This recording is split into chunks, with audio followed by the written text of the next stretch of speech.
গপ্প মিরে ঠেক, কিছু ভয়, কিছু রহস্য, কিছু হাসি, কিছু প্রেম, এই ঠেকে সবই আছে। চলছে গপ্প মিরে ঠেকের বিশেষ নিবেদন সমরেশ মজুমদারের কালোজয়ী উপন্যাস কালবেলা। আজ ৭ম পর্ব। শুরু করার আগে এখনো পর্যন্ত কি হয়েছে ছোট্ট করে বলে দিই। সুভাষদার আদর্শে উদ্বুদ্ধ অনিমেষ ক্রমশ দলের থেকে দূরে সরতে থাকে। সুভাষদার সূত্রে অনিমেষের আলাপ হয় মহাদেবদার সাথে। মহাদেবদার গোপন ডেরা থেকে বেরিয়ে অনিমেষের মনে হয় কে যেন তার পিছু নিয়েছে। পুলিশ? তাহলে কি এবার ধরা পড়ে যাবে অনিমেষ? তারপর তাহলে শুরু করা যাক।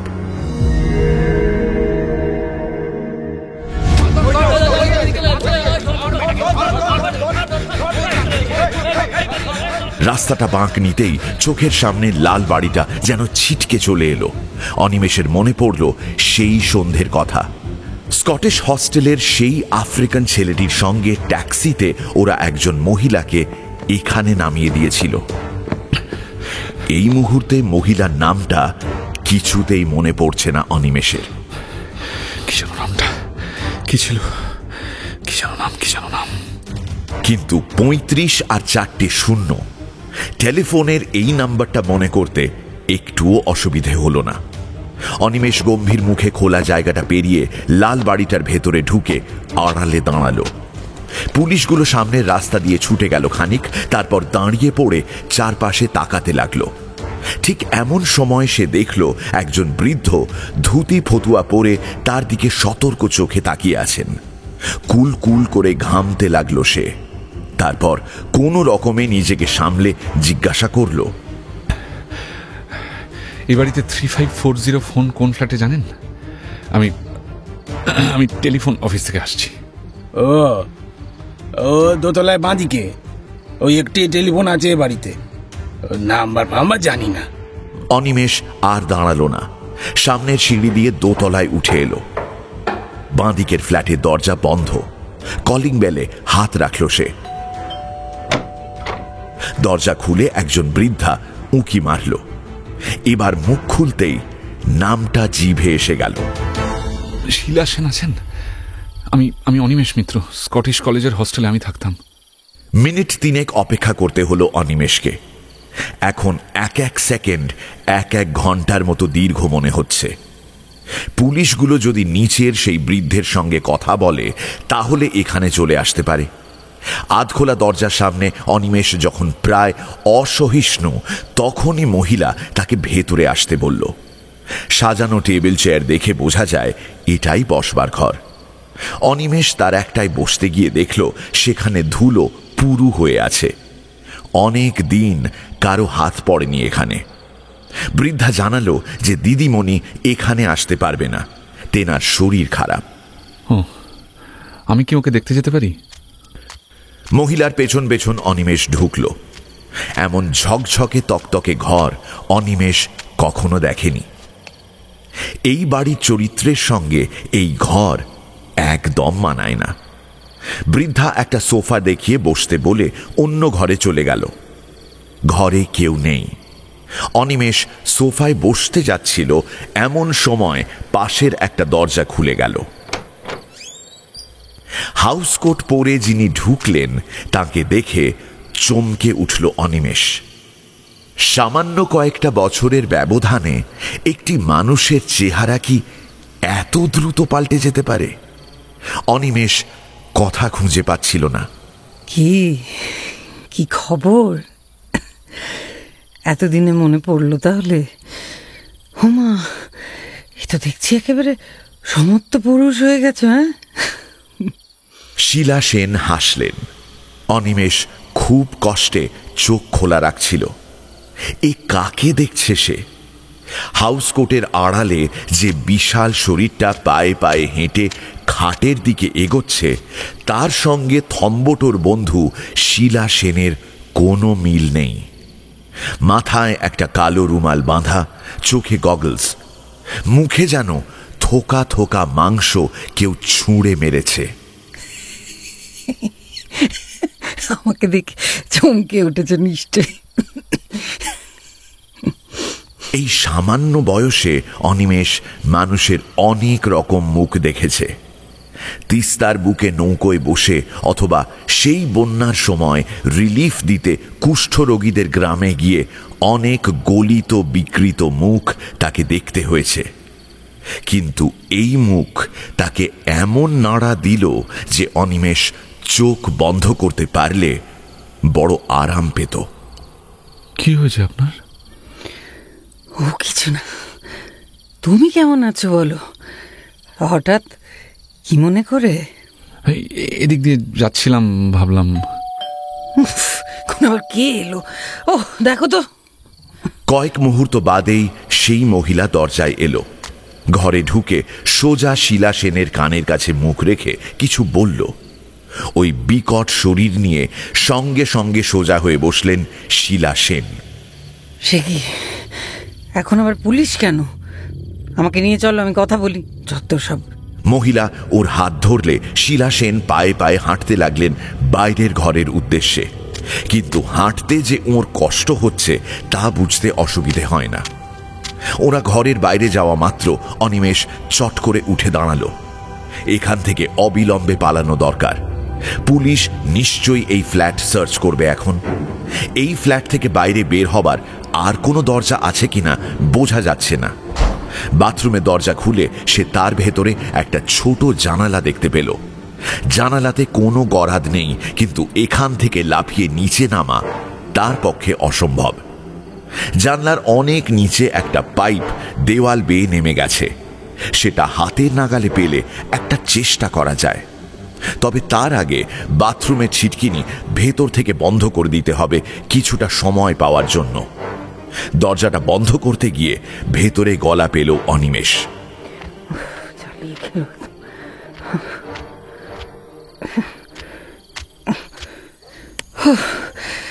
কি ভয়টাই না পাইয়ে দিয়েছিলে তুমি। হ্যাঁ, এলে তো এলে এতকাল পর, একেবারে পুলিশ পেছনে নিয়ে এলে। উপায় ছিল না। ওরা আছে? ভয় নেই, বসো বসো, নিশ্চিন্তে বসো দেখি। তা কি হয়েছে শুনি? তোমার পেছনে পুলিশ কেন? বলছি, কিন্তু কি বলে ওদের বিদায় করলেন? কি বললাম, আমার বাড়িতে কেউ আসেনি। আরে আমি অসুস্থ মানুষ, বিছানায় শুয়ে থাকি, খামোখা আমার কাছে কেউ আসতে যাবেই বা কেন? হ্যাঁ শোনো না, যে অফিসারে এসেছিলেন তিনি আবার এককালে আমার খবর টবর রাখতেন, বুঝেছ? তাই তোমার সম্পর্কে আবার আমাকে সতর্ক করে দিয়ে গেলেন। এবার বলো তো ভাই, কি হয়েছে? আমরা এদেশের রাজনৈতিক সামাজিক ব্যবস্থাটা মানতে পারছি না। ভেতরে ভেতরে আমরা প্রস্তুত হচ্ছি দেশ জুড়ে বিপ্লবের জন্য। কাগজে তো তোমাদের কথাই লিখেছে। তাহলে কি যেন কথাটা? হ্যাঁ, উগ্রপন্থী। সে তোমরাই তাহলে? হ্যাঁ, উগ্রপন্থী না, কথাটা হওয়া উচিত সঠিকপন্থী। কিন্তু কিভাবে তোমরা দেশটাকে পাল্টাবে বলো তো ভাই? এদের কত পুলিশ, মিলিটারি, কত বন্দুক, কামান। তোমরা যতই দল গড়ো এদের সঙ্গে কখনো পারবে না, অসম্ভব। যাই হোক, তোমরা একটা ভালো কাজ করতে চাইছো, বেশ, করো করো। আপনি আমার খুব উপকার করলেন আজ। না জেনে করেছি, আমার কোনো কৃতিত্ব নেই। দেখো দেখি, তখন থেকে শুধু বক বক করছি। আর কিছু খাবে? আরে খাবার কিছু ব্যবস্থা? না, এখন কিছু খাবো না, অনেক রাত হয়ে গেছে, আমি এবার চলি। ধুস, যাবে কোথায়? আবার যাবে এখন এত রাতে? আজ রাতে তোমার এখান থেকে বের হওয়া একেবারে উচিত নয়, বুঝেছ অনিমেষ? পুলিশ যে সামনের রাস্তায় নেই তা কি কেউ বলতে পারে? হ্যাঁ, কিন্তু আবার কি? কাউকে যদি খবর দেওয়ার থাকে তাহলে টেলিফোনে দিয়ে দাও। খাটের উল্টো দিকটা ইঙ্গিতে দেখিয়ে দিলেন শিলা সেন। কাল যদি উত্তর বাংলায় চলে যেতেই হয় তাহলে আজই মাধবীলতার সঙ্গে কথা বলা দরকার। কিন্তু এত রাত্রে ওর হস্টেলে গিয়ে দেখা পাওয়ার বোধহয় কোনো সম্ভাবনা নেই। হয়তো জরুরি বললে টেলিফোনে ডেকে দিতে পারে। অনিমেষ উঠে শিলা সেনের খাটটা ঘুরে টেলিফোনের পাশে এসে দাঁড়ালো। হ্যালো, হ্যালো অনিমেষ মিত্র, আপনার একজন বোর্ডার মাধবীলতার সঙ্গে কথা বলতে চাইছি। শুনুন প্লিজ, আমি জানি এত রাত্রে টেলিফোন করা উচিত নয়, কিন্তু নিতান্ত বাধ্য হয়ে আমাকে করতে হচ্ছে। বিষয়টা অত্যন্ত জরুরি, এখন না জানালে খুব ক্ষতি হয়ে যাবে। কয়েক পলক নীরবতা। তারপর হস্টেল সুপার জিজ্ঞাসা করলেন, আপনার নামটা আরেকবার বলুন। অনিমেষ মিত্র। একটু ধরতে হবে। ওপাশে রিসিভার টেবিলের ওপর নামিয়ে রাখার শব্দ হলো। মিনিট দুয়েক অপেক্ষার যন্ত্রণায় কাটল অনিমেষের। একটু বাদেই মাধবীলতার গলা শুনল সে। গলায় প্রচন্ড উদ্বেগ। হ্যালো, আমি বলছি।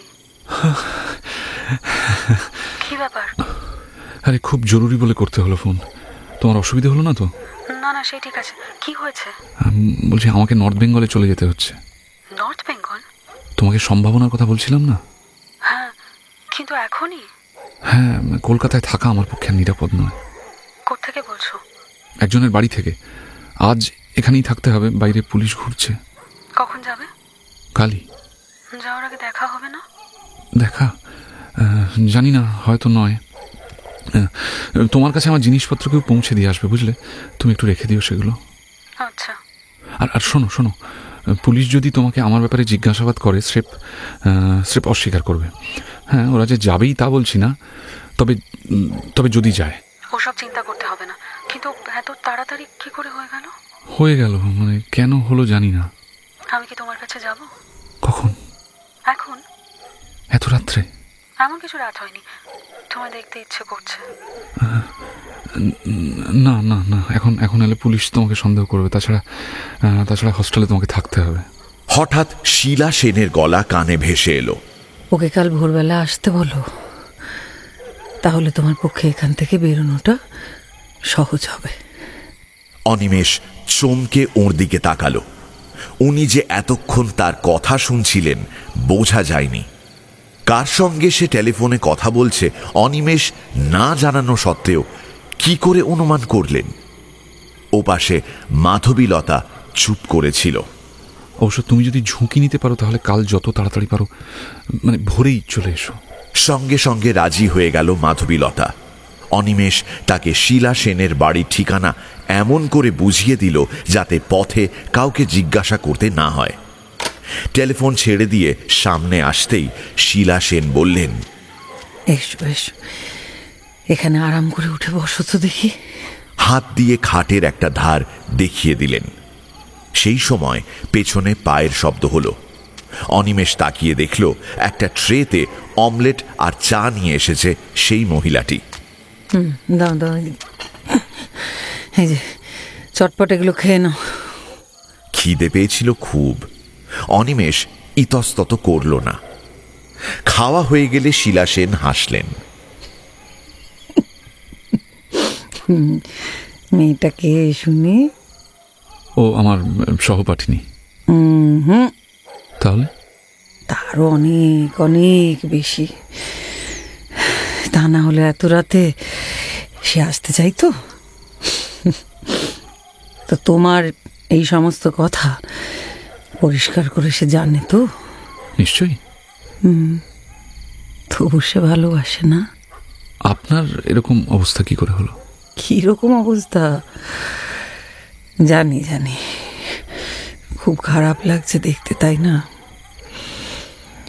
শুনেছি আমাকে একবার দেখলে অনেকে নাকি রাতে ঘুমোতেই পারে না।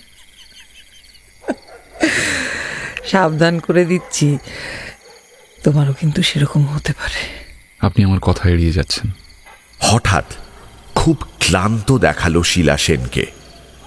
ধীরে ধীরে বালিশে মাথা রেখে শুয়ে পড়লেন।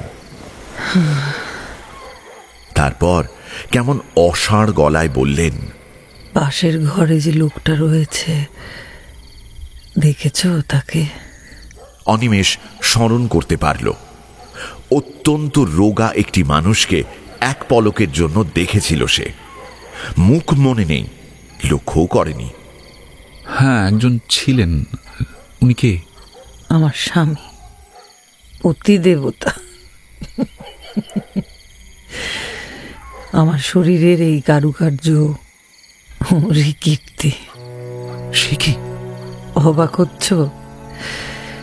উনি স্বচ্ছন্দে এক বোতল অ্যাসিড আমার মুখের উপর ঢেলে দিয়েছিলেন। এতটুকু হাত কাঁপেনি। এখনো স্বচ্ছন্দে ওই ঘরে শুয়ে বসে নিজে দিন কাটিয়ে যাচ্ছে দিব্যি। কিন্তু কেন? পুরুষ মানুষ তাই। এটা কি বলছেন? কিছু মনে করো না। তোমরা সবাই চাও মেয়েরা তোমাদের জন্য প্রাণ ঢেলে সব কিছু করবে, কিন্তু তাদের যদি সামান্য বিচ্যুতি ঘটে তোমরা সহ্য করতে পারবে না। তাই বলে সবাইকে একরকম ভাবা ঠিক নয়। আমি তো দেখলাম না। যারা অনেক পয়সা দিত, জানতো শুধু পয়সার সম্পর্ক, তারাও দেখতাম অধিকারের থাবা বসাতো।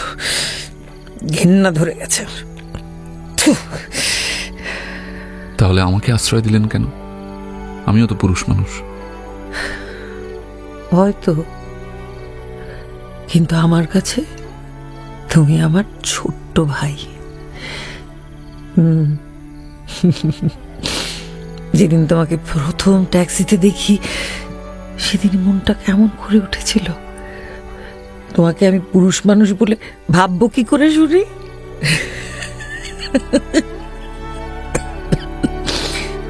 যে ভাববে, যাকে ফোন করলে দেখছো না তার দুরবস্থা। আপনি যার কথা বলছেন সে আমাকে ভালোবাসে। জানি, তাই তো মরে। মেয়েদের কাছে ভালোবাসার চেয়ে বড় মরণ আর কিছু নেই ভাই। সব চলে যাচ্ছে জেনেও এমন অন্ধ হয়ে থাকতে হয়। কথাগুলো অনিমেষের ভালো লাগছিল না। এসব শরৎচন্দ্রীয় কথাবার্তা এই যুগে অচল হয়ে গেছে। এখন মেয়েরা অনেক স্বাবলম্বী, কিন্তু এই নিয়ে শিলা সেনের সঙ্গে তর্ক করা বৃথা। সে প্রসঙ্গে ফিরে এলো। আচ্ছা, ওর আক্রোশের কারণ কি? জলে নামো, ক্ষতি নেই, খবরদার চুল ভিজিও না। আচ্ছা, আমাকে যখন প্রথম দেখলে তোমার মানে খারাপ লাগেনি তখন? ঠিক খারাপ নয়। আরে লজ্জা করছো কেন? সত্যি কথা বলো, বলো বলো। একটা বাঙালি মেয়ে অচেনা নিগ্রো ছেলের সঙ্গে ট্যাক্সিতে ফিরছে, আমাদের সমাজে তা কখনো সম্ভব? হ্যাঁ, অভাবে পড়ে আমি বাড়ির বাইরে গেছিলাম, এটা সত্যি। ওরই বন্ধু ট্রাভেল এজেন্সিতে চাকরি দিয়ে নিয়ে গেছিল, কিন্তু কোনোদিন চাকরি বাকরি করেনি। ব্যবসা ছিল, সেটা ডুবে গেলে আমাকে পাঠালেন বন্ধুর সঙ্গে। চেহারা ছাড়া আমার তো কোনো গুণ ছিল না, তা লোকেই বা ছাড়বে কেন বলো? এই চেহারাটাকে ভাঙিয়ে ভাঙিয়ে পয়সা তো পাচ্ছিলাম, কিন্তু সব কিছুর তো একটা সীমা আছে। লোভ বড় খারাপ জিনিস, জানো তো। একবার মাথা তুললে আকাশ ছোঁয়া হয়ে যায়। আমার এই পাশ কাটানো লোকে শুনবে কেন? হ্যাঁ, শরীর তো দিতেই হলো আমাকে। উনি কিন্তু সব জেনে শুনে ন্যাকা সেজে বসেছিলেন। টাকায় ভেসে যেতে লাগলো। কোনো দিন জিজ্ঞেস করেনি, একদিনও না, নিষেধ করেনি, কিচ্ছু না। কিন্তু এসব করতে করতে আমি তো ডুবছিলাম। হঠাৎ একদিন কি করে যেন প্রেমে পড়ে গেলাম একজনের, জানো তো। সে না সব কিছু জেনে শুনে আমাকে কি সুন্দর আমাকে জড়িয়ে নিল। প্রায় পাগল হয়ে যাওয়ার অবস্থা তখন আমার। আর একবার যখন প্রেমে পড়েইছি তখন কি আর অন্য পাঙ্ক ঘাটতে ইচ্ছে করে বলো? গো না। দেখো, তোমার জাত ভাই এতদিন কিন্তু কিচ্ছুটি বলেননি, কিন্তু এই যেই দেখলেন আমার মন অন্যরকম হয়েছে, ব্যাস তখনই শাসন শুরু। কিন্তু তখন আমিও বা তখন নিষেধ শুনবো কেন? কেন শুনবো আমি? হ্যাঁ, পরিণতি সে তো চোখের সামনে দেখতেই পাচ্ছ। এ তো খুন করার চেষ্টা। পুলিশ কিছু বলেনি? বলতে চেয়েছিল, আমি বলতে দিইনি। কেন? আমার জীবনে এত নোংরা ছড়ানো, পুলিশ আমাকে খারাপ মেয়ে বলে প্রচার করতেই পারত, কিন্তু জ্ঞান হলে এই এই চেহারায় ফিরলে যখন কেসটা উঠল তখন মাথাটা ঠান্ডা রাখতে পেরেছিলাম। কোর্টে গেলে সত্যি কথাটা বলে লোকটাকে জেলে পাঠাতেই পারতাম, কিন্তু আমার কি হতো? হ্যাঁ, এই অবস্থায় যখন সারা জীবন বেঁচে থাকতে হবে বুঝলাম, তখন তো একটা আশ্রয় চাই। নিজের হাতে নিজে সর্বনাশ কেউ করে নাকি? কিন্তু এত বড় অন্যায় করে উনি শাস্তি পাবেন না? কে বললো পাবে না? হ্যাঁ, যাও পাশের ঘরে কি দেখো দেখো, কেঁচুর মতো কুঁকড়ে আছে সারাক্ষণ। এটাই তো শাস্তি। হাসপাতালে জানো আমার পা ধরে প্রাণ ভিক্ষে চেয়েছে। এই বাড়ি থেকে ওর বেরোনো নিষেধ।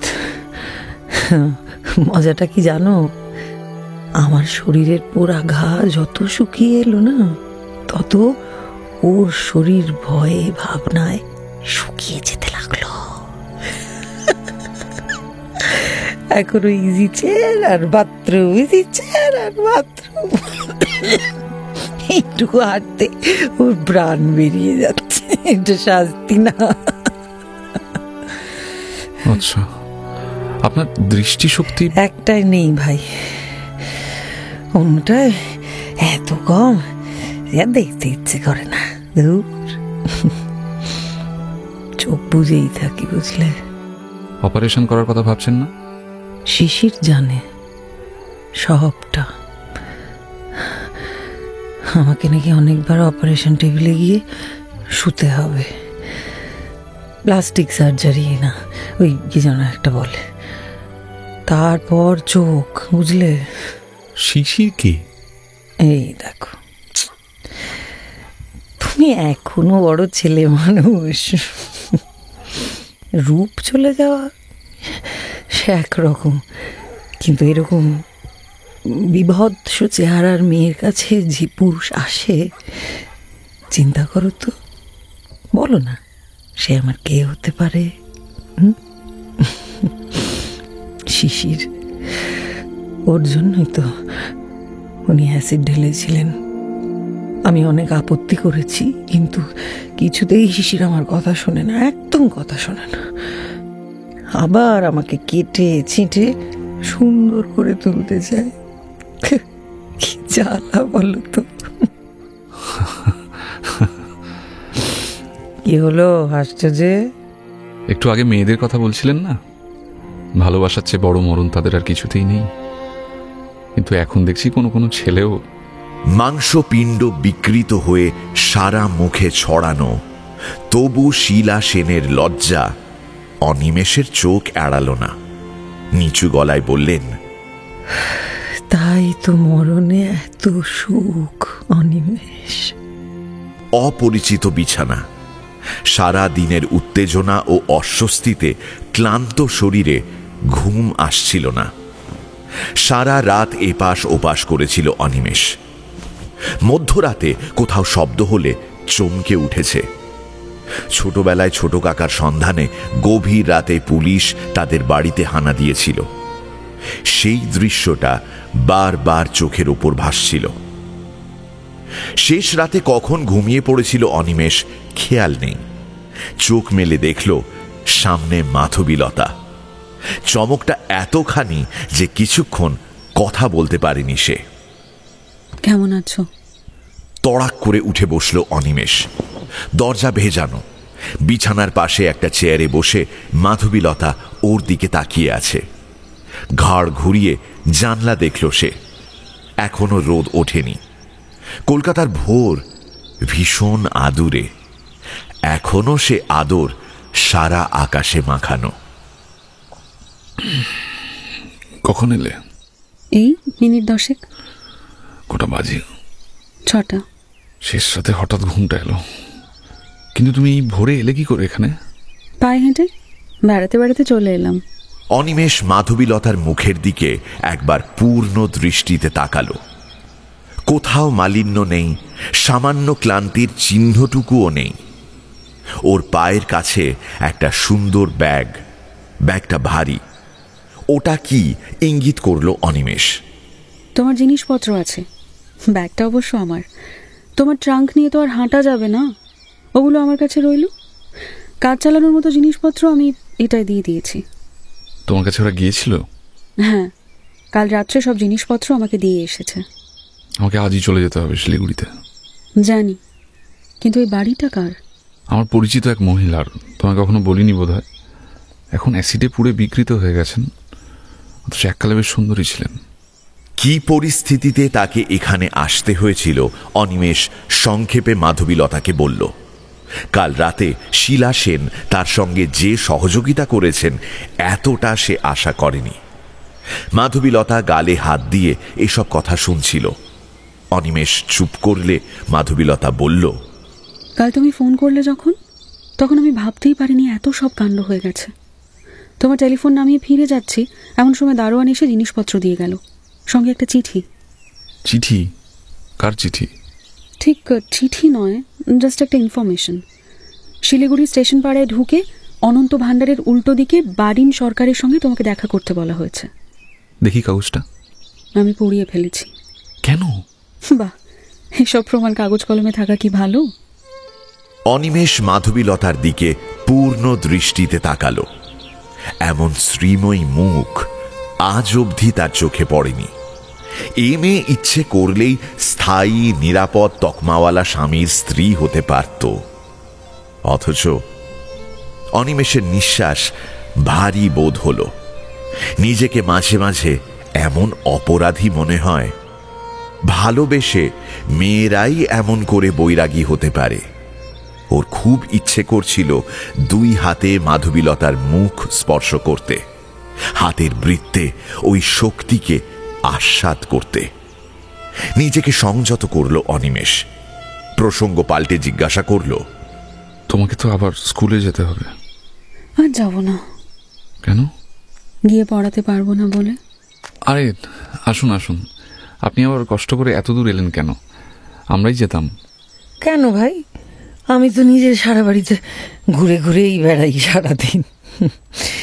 তা তোমার বন্ধু এসে গেছে শুনলাম। হ্যাঁ, মাধবীলতা ওর নাম, আর ইনি হচ্ছেন শিলা সেন। বসো বসো, বেশ সেকেলে নাম তো, মাধবীলতা। শুনলেই মনে হয় খুব শান্ত। আচ্ছা, তুমি নিশ্চয়ই খুব সুন্দরী, তাই না? বলো বলো। হ্যাঁ, দারুণ সুন্দর দেখতে। রাস্তা দিয়ে হাঁটা মুশকিল হয়। যা, একদম বিশ্বাস করবেন না, আমি মোটেই সুন্দরী নই। আপনি বসুন। মাধবীলতা এগিয়ে গিয়ে ওর হাত ধরে সোফার ওপর এনে বসালো। অনিমেষ দেখল মাধবীলতা স্বচ্ছন্দে শিলা সেনের পাশে গিয়ে বসেছে। ওর বিকৃত চেহারার জন্য মাধবীলতার কোনো মানসিক প্রতিক্রিয়া দেখা যাচ্ছে না। ও, তুমি বাথরুমে যাবে তাই তো অনিমেষ? যাও যাও, ওই ভেতরের ঘরে গিয়ে ডান হাতে বাথরুমের দরজাটা পাবে। আমি তোমার জন্য নতুন তোয়ালে, নতুন ব্রাশ, পেস্ট সব রেখে দিয়েছি। যাও যাও। সে কি, আমারটা তো মাধবীলতা এনেছে। খামুখা একটা নতুন ব্রাশ নষ্ট করার কি দরকার? নষ্ট হবে কেন বলছো? ব্রাশটা না হয় আমি যত্ন করে তুলেই রাখবো। ভাববো কখনো যদি আবার আমার এখানে আসো, তখন তুমিই ব্যবহার করবে। আমার ছোট ভাইয়ের একটা ছোট্ট স্মৃতি না হয় থাকলো আমার কাছে।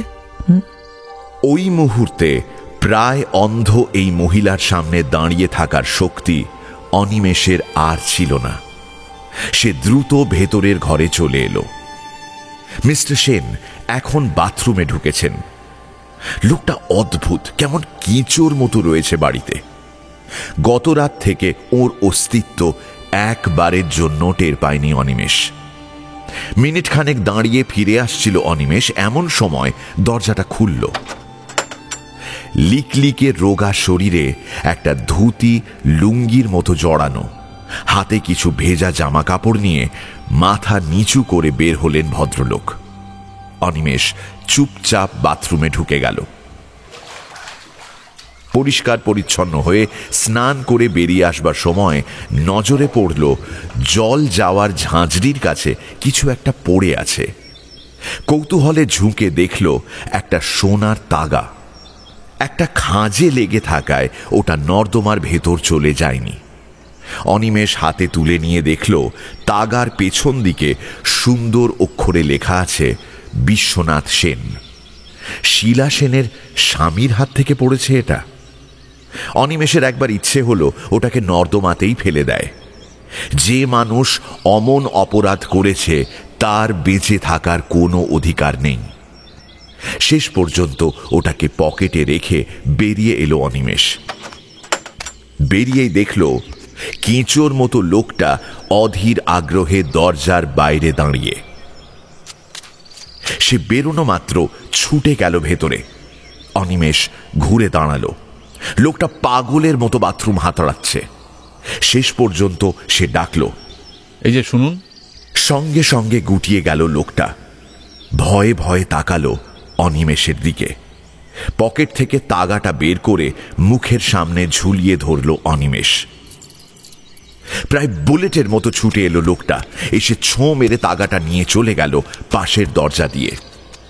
খুব অস্বস্তি নিয়ে বাইরের ঘরে ফিরে এসে অনিমেষ দেখল শিলা সেনের সঙ্গে মাধবীলতার বেশ ভাব হয়ে গেছে।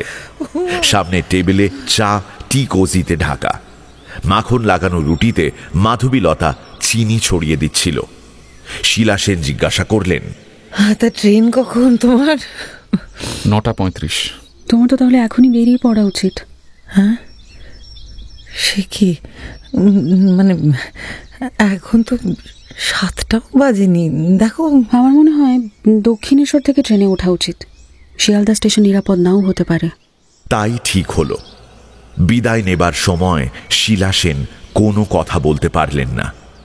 শুধু মাধবীলতার হাত চেপে ধরে দাঁড়িয়ে রইলেন কিছুক্ষণ। শেষ পর্যন্ত ফিসফিস করে বললেন, সাবধানে থেকো। ওর জন্যে তোমার সাবধানে থাকা দরকার। এই একটি কথা ভীষণ ভার হয়ে দাঁড়ালো। ওরা নীরবে হেঁটে এলো বিবেকানন্দ রোড অবধি। অনিমেষ সতর্ক ছিল। কোনো সন্দেহজনক মানুষকে চোখে পড়ল না। বড় রাস্তায় এসেই একটা খালি ট্যাক্সি ধরল মাধবীলতা। অনিমেষ প্রতিবাদ করল, সময় আছে, বাসেই যাওয়া যাবে বেশ। মাধবীলতা কোনো কথা শুনল না। ট্যাক্সিতে বসে বলল, তুমি চলে যাচ্ছ, একটুখানি সময় অন্তত তোমার পাশে বসি। বাসে তো 1000 লোকের চোখ থাকবে। বিবেকানন্দ রোড থেকে দক্ষিণেশ্বর আসতে মাত্র আধ ঘন্টা সময় লেগেছিল। এই পথটুকু ওরা একটাও কথা বলেনি। মাধবীলতা ওর পাশে বসে একটা হাত মুঠোয় ধরেছিল চুপচাপ। ট্যাক্সি থেকে নামার আগে অনিমেষ বলেছিল, তোমার খুব কষ্ট হচ্ছে না? না। ফাঁকা দক্ষিণেশ্বর স্টেশনের প্ল্যাটফর্মে অপেক্ষা করতে হয়েছিল। তখনই ঠিক হয়েছিল সামনের মাসে পৌষ মেলার দিন বর্ধমান স্টেশনে এই ট্রেনে অনিমেষ ফিরবে। মাধবীলতা সেই মতো অপেক্ষা করবে। সেখান থেকে ওরা একসঙ্গে বোলপুর যাবে। ট্রেনে ওঠার আগে টিকিট কেটে প্রায় নিঃসম্বল অনিমেষের পকেটে জোর করে 200টা টাকা গুঁজে দিয়েছিল মাধবীলতা। আমি চাকরি করছি কার জন্য? হ্যাঁ, একটুও লজ্জা করবে না। শোনো, গিয়ে চিঠি দিও। তোমার চিঠি না পেলে আমি কিন্তু কলকাতায় থাকতে পারবো না। দেখবে ঠিক গিয়ে হাজির হব। ট্রেন ছেড়ে দিল। চলন্ত ট্রেনের দরজায় দাঁড়িয়ে ঘাড় ঘুরোতে ঘুরোতে অনিমেষ দেখল মাধবীলতা অনেক দূরের মানুষ হয়ে যাচ্ছে। ও তবু কারা যেন বারবার ডাকে, ওরা নিয়ে যেতে চাইলো আমাকে, সারিয়ে ফেলতেছে কঠিন সুখ, আমিও তুলে নিয়েছি হাতে বন্দুক। দিন শেষে বৃথা সব আলোচনা, হতে পারে তুমি আমি দুর্ঘটনা। আমি হারিয়ে গিয়েছি মিছিলে, আর হলো না আমার ঘরে ফেরা। আমি হারিয়ে গিয়েছি মিছিলে, আর হলো না আমার ঘরে ফেরা।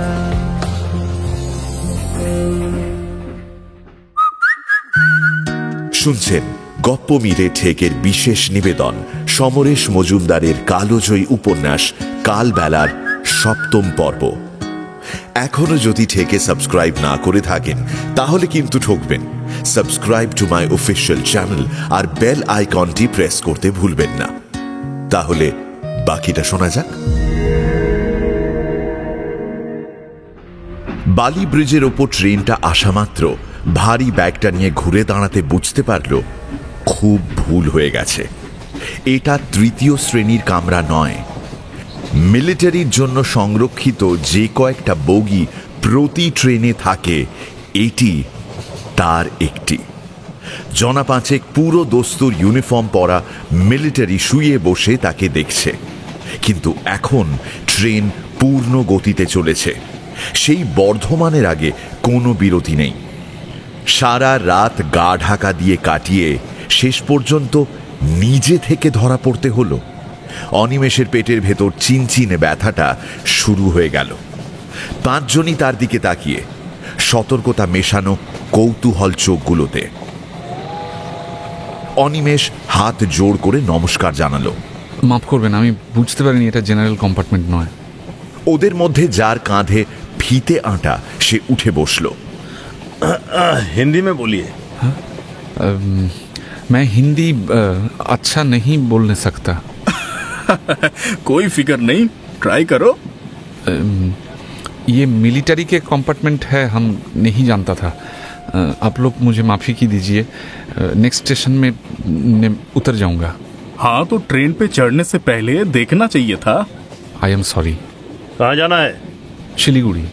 टिकट ले लिया आपने? অনিমেষ পকেট থেকে টিকিটটা বের করে দেখালো।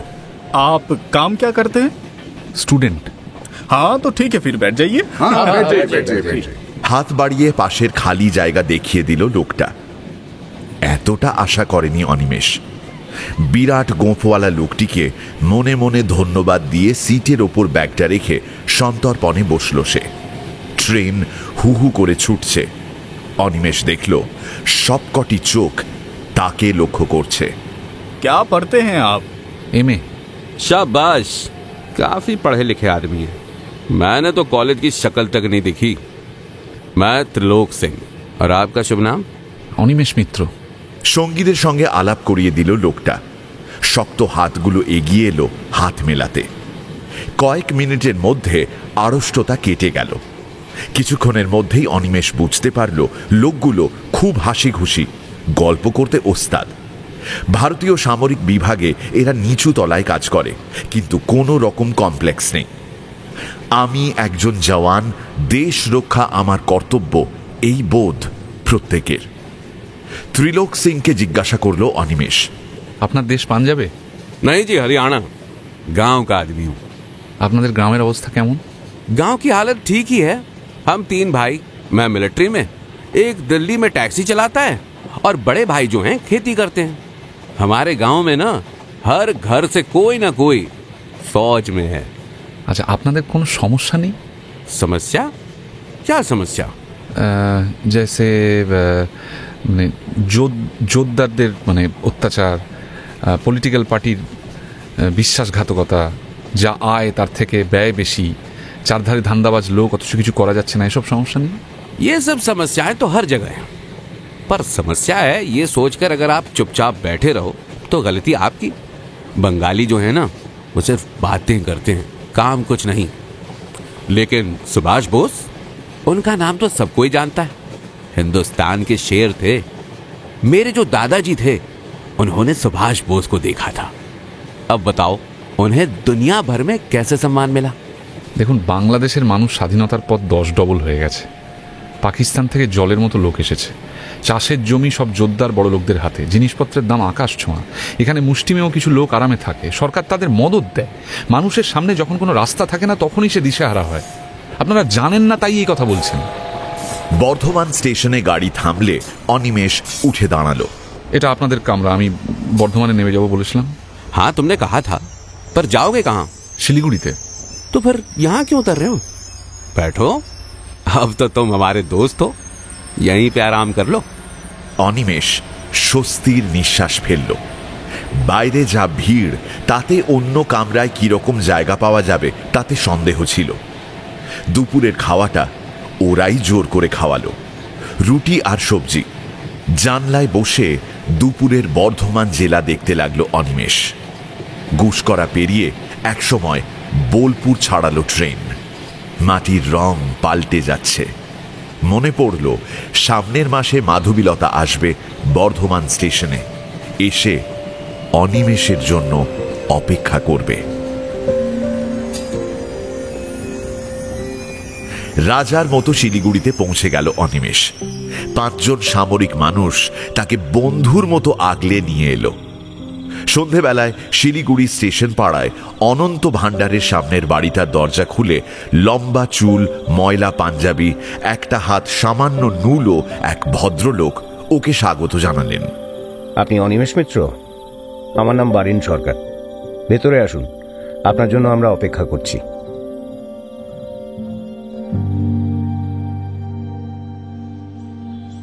বারিনকে ভালো লাগলো অনিমেষের।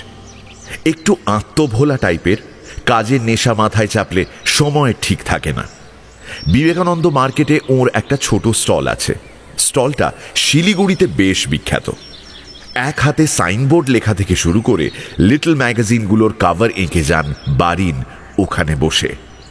পয়সা কড়ি তেমন পান কিনা সন্দেহ আছে, কারণ তার পোশাক যথেষ্ট ময়লা, দাড়ি অবিন্যস্ত এবং সংসারে একমাত্র মা থাকলেও কোনো দামি আসবাব নেই। বারিনের মা খুব ঠান্ডা মানুষ। বারিনের বাড়িতে অনিমেষের বেশ স্বস্তি হলো। দুপুর পেরিয়ে গেলে অনিমেষ বারিনের সঙ্গে বের হলো। কাঁধে ঝোলা, বারিন ওকে রাস্তাঘাট বোঝাচ্ছিলেন। শিলিগুড়িতে আসা যাওয়ার পথে কিছুক্ষণ থেকেছে অনিমেষ। আজ ভালো করে চেয়ে দেখল, বেশ জনবহুল শহর। ব্যবসাপাতির দৌলতে জলপাইগুড়ি থেকে অনেক এগিয়ে আছে। সকালে দেখা হওয়ার পর বারিন অনেক কথা বলেছেন, কিন্তু যে জন্যে অনিমেষ এখানে এসেছে তা নিয়ে কথা তোলেননি।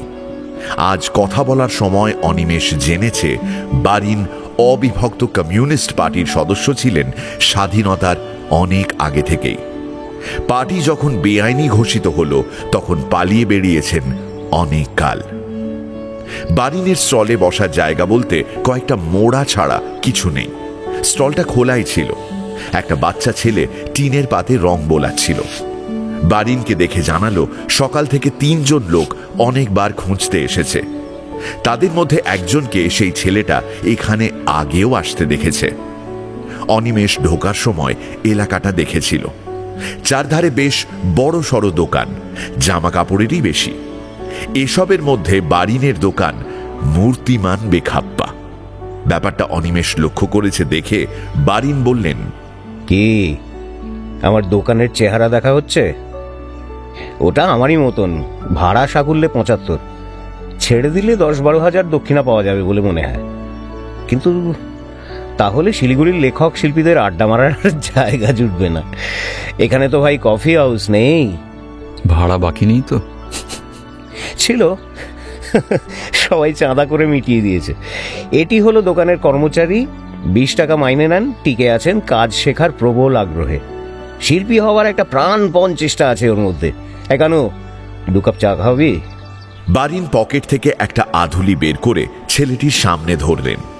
ছেলেটি বেরিয়ে গেলে অনিমেষ জিজ্ঞাসা করল, আপনি কিন্তু এখনো আমার সঙ্গে কোনো কথা বলেননি। কি কথা? আমি কি জন্য এসেছি তা তো আপনি জানেন। সে হবে কোন, এত ব্যস্ততা কেন? একটা দিন খামোখা নষ্ট করে লাভ কি? নষ্ট হলো বলে মনে হচ্ছে কেন? এই যে আমরা পরিচিত হলাম, কথা বলছি, এটাই তো এক ধরনের লাভ। এই যে কবিরা এসে গেছে সব, সময় হলেই আমরা ও ব্যাপারে কথা বলবো, কেমন? বিকেল বেলায় অনিমেষের মনে হলো সত্যি বারিনের সহ্য শক্তি আছে। যারা একবার আসছে তারা আর নড়ার নাম করছে না। কেউ কবিতা লেখে, কেউ গল্প, কেউ আবার নাটক করে। পৃথিবীর সমস্ত বিষয় নিয়ে তারা বকবক করে যাচ্ছে সমানে। তবে অনিমেষ একটা জিনিস অনুভব করল, এস্টাবলিশমেন্টের বিরুদ্ধে এদের জেহাদ প্রচণ্ড। বারিন চুপচাপ শুনে যাচ্ছিল এদের কথা। রাত 10টা নাগাদ ভিড় কমল। এতক্ষণ অনিমেষ এখানে রয়েছে, কিন্তু বারিন কারো সঙ্গেই ওর আলাপ করিয়ে দেননি। যারা এসেছিল তারা তাকে দেখলেও কেউ যেচে কথা বলেনি। ক্রমশ এদের একঘেয়ে কথাবার্তা শুনে অনিমেষের মাথা ধরে গিয়েছিল। একটু ঠান্ডা হাওয়ায় দাঁড়াবার জন্যে সে মার্কেটের বাইরে বড় রাস্তায় এসেছিল। শিলিগুড়িতে এখন বেশ ঠান্ডা পড়েছে। এত রাতে রাস্তা ফাঁকা, দোকানপাট সব বন্ধ। অনিমেষ বারিনের দোকানে ফিরে এসে দেখল সাইনবোর্ডটায় শেষবার তুলি বোলাচ্ছেন বারিন। কে মাথা ধরে গিয়েছিল বুঝি? দেশের যুবশক্তির চেহারা দেখা হলো? যুবশক্তি? এই যে নব্য যুবকবৃন্দ আমার এখানে এসেছিলেন, তাদের দেখা হলো? তোমার খিদে পেয়েছে? খিদে না না। এই দেখো, তোমায় তুমি বলে ফেললাম ভাই, তুমিও আমাকে তুমি বলতে পারো। ঠিক আছে। কর্মচারী ছেলেটিকে বিদায় করলেন বারিন। এখন মার্কেট চুপচাপ। অনিমেষের খুব ক্লান্ত বোধ হচ্ছিল। সারাটা দিন একদম ফালতু কাটল। বারিনের উদ্দেশ্য কি বুঝতে পারছে না সে, অথচ লোকটি সম্পর্কে তার মোটামুটি শ্রদ্ধাই জাগছে। কিন্তু যে জন্যে সে এসেছে তার কথা ভদ্রলোক একবারও তুলছেন না কেন? বারিন এবার দোকান বন্ধ করে ওকে নিয়ে বড় রাস্তায় এলেন। এসে বললেন, 11টা বাজতে দেরি আছে না? এবার খেয়ে নিলে হতো। কোথায়? ওই মোড়ের মাথায় একটা পাঞ্জাবির দোকান আছে, খুব ভালো তরকা তৈরি করে। চলো ওখানেই খেয়ে নি। আপনি কি রাত্রিরে বাইরে খান? আপনি নয়, তুমি। তাই তো কথা ছিল কি? না না, বাইরে খাবো কেন, আজ খাচ্ছি। কারণ বাড়ি ফিরতে কত রাত হবে বলা যায় না তো, ততক্ষণ বুড়ি মাকে জাগিয়ে রাখাটা উচিত হবে না। তার মানে আজ রাত্রে বারিন অনিমেষকে নিয়ে কোথাও যাচ্ছেন। তবু কিছু কাজ করা যাবে ভেবে এতক্ষণে ভালো লাগলো অনিমেষের। খাওয়া সেরে নির্জন রাস্তায় হাঁটতে হাঁটতে বারিন জিজ্ঞাসা করলেন, তুমি গরম জামা কাপড় কিছু আনোনি সঙ্গে? এনেছি, কিন্তু সঙ্গে নিয়ে বের হইনি। আনা উচিত ছিল, শিলিগুড়িতে এই সময় রাত্রিরে খুব ঠান্ডা পড়ে। নিজের ব্যাগ থেকে বারিন একটা সোয়েটার আর আলোয়ান বের করলেন। সোয়েটারের মাঝে মাঝে ছোট ফুটো চোখে পড়ল। বারিন ওকে জোর করে আলোয়ানটা গায়ে জড়াতে বলে নিজে সোয়েটারে মাথা গলিয়ে নিলেন। প্রথমে একটু অস্বস্তি হলেও কিছুক্ষণের মধ্যে অনিমেষ বুঝতে পারল বারিন তার উপকারই করেছেন। এয়ারভিউ হোটেলের সামনে এসে বারিনের চেহারা পাল্টে গেল। হাবভাবে বেশ সতর্কতা। অনিমেষকে দোকানের আড়ালে দাঁড়াতে বললেন, তুমি একটু ওদিকে দাঁড়াও তো। পুলিশের একটা জিপ দ্রুত চলে গেল শহরের দিকে। তেমাথায় কোনো লোকজন নেই। চুপচাপ দুজনে ওখানে মিনিট 5 দাঁড়ানোর পর বারিন জিজ্ঞাসা করলেন, তুমি সিগারেট খাও না? খাই। খাচ্ছ না যে? সঙ্গে নেই তাই। তাহলে নেশাখোর নও। ঠিক নেশা বলা যায় না। কোনো কিছুর কাছে মুচলেখা লিখে দেওয়া কখনোই উচিত নয়, তাই তো? অনিমেষ বারিনের দিকে তাকালো। কথাগুলোই কি দুটো মানে রেখে বারিন বলছেন? ঠিক সেই সময় একটা টেম্পো খুব ধীরে ধীরে সামনে এসে দাঁড়ালো। গাড়িটার একটা লাইট নেভানো, অন্যটা একচক্ষু দৈত্যের মতো জ্বলছে। ড্রাইভার গাড়ি থেকে নেমে বনেট খুলে ইঞ্জিনের ভেতর মাথা গলিয়ে কিছু একটা দেখছে। বারিন অনিমেষের হাত ধরে দ্রুত আড়াল ছেড়ে রাস্তায় নামলেন। তারপর এক হাতে অদ্ভুত দক্ষতায় টেম্পোর পেছনে উঠে শটান শুয়ে পড়লেন। অনিমেষ হকচকিয়ে গিয়েছিল প্রথমে, কিন্তু ড্রাইভার বনেট বন্ধ করার আগেই দ্রুত এবং নিঃশব্দে বারিনের পাশে গিয়ে শুয়ে পড়ল। শোয়ার পর দেখল তলায় একটা ত্রিপল পাতা আছে। খুব একটা খারাপ লাগছে না তাই। ভাবো অনিমেষ, মাথার উপরে কত তারা, অথচ আমরা কখনো লক্ষ্যই করি না। না, বুকের মধ্যে তখনও উত্তেজনা। বারিনের কথা শুনে অনিমেষ ফ্যাল ফ্যাল করে ঘাড় ঘুরিয়ে তাকালো। দুজনে পাশাপাশি শুয়ে আছে। টেম্পোটা আবার চলতে শুরু করেছে। এই সময় বারিন তার কাছে তারার গল্প করছেন। সে আকাশের দিকে তাকালো। ছোট বড় অজস্র তারায় আকাশ ঝকঝকে হয়ে রয়েছে। এত তারা একসঙ্গে কখনো দেখেনি অনিমেষ।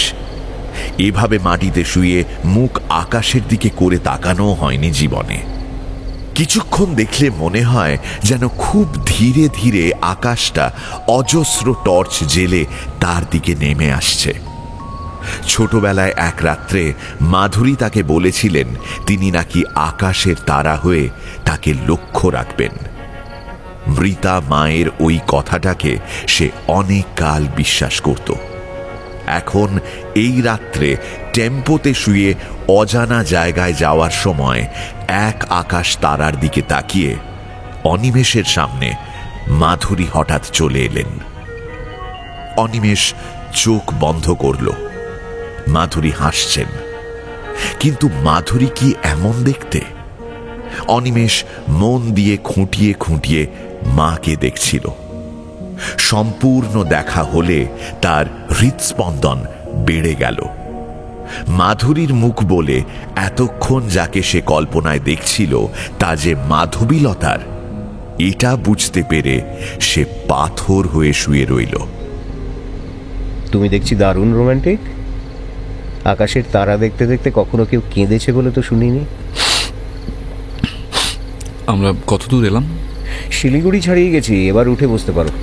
অনিমেষ ধীরে ধীরে মাথা তুলল। এক পাশে অন্ধকার মাখানো জঙ্গল, অন্যদিকে ধুধু মাঠ দেখা যাচ্ছে। এসব ব্যবস্থা আগে থেকেই করা ছিল। আপনি কিন্তু ভালো নাটক করেন। আবার আপনি? তুমি বলতে বাদে নাকি? চট করে বয়স্কদের তুমি বলতে অস্বস্তি হয়। চেষ্টা করো, চেষ্টা করো। হ্যাঁ, কি বলছিলে যেন? নাটক? হ্যাঁ, একটু আধটু ওরকম না করলে বৈচিত্র্য আসবে কেন? আমরা আর 10 মিনিটের মধ্যে পৌঁছে যাব। কিন্তু এটা কোন এলাকা? আর একটু এগোলেই শুকনা টি এস্টেট পড়বে। ঘুমন্ত একটা লোক বসতির কাছে এসে গাড়িটা থেমে যেতেই ওরা নেমে এলো। কয়েক সেকেন্ড থামার পর গাড়িটা সোজা বেরিয়ে গেল। এখানে ঠান্ডা খুব, বেশ হিম পড়ছে।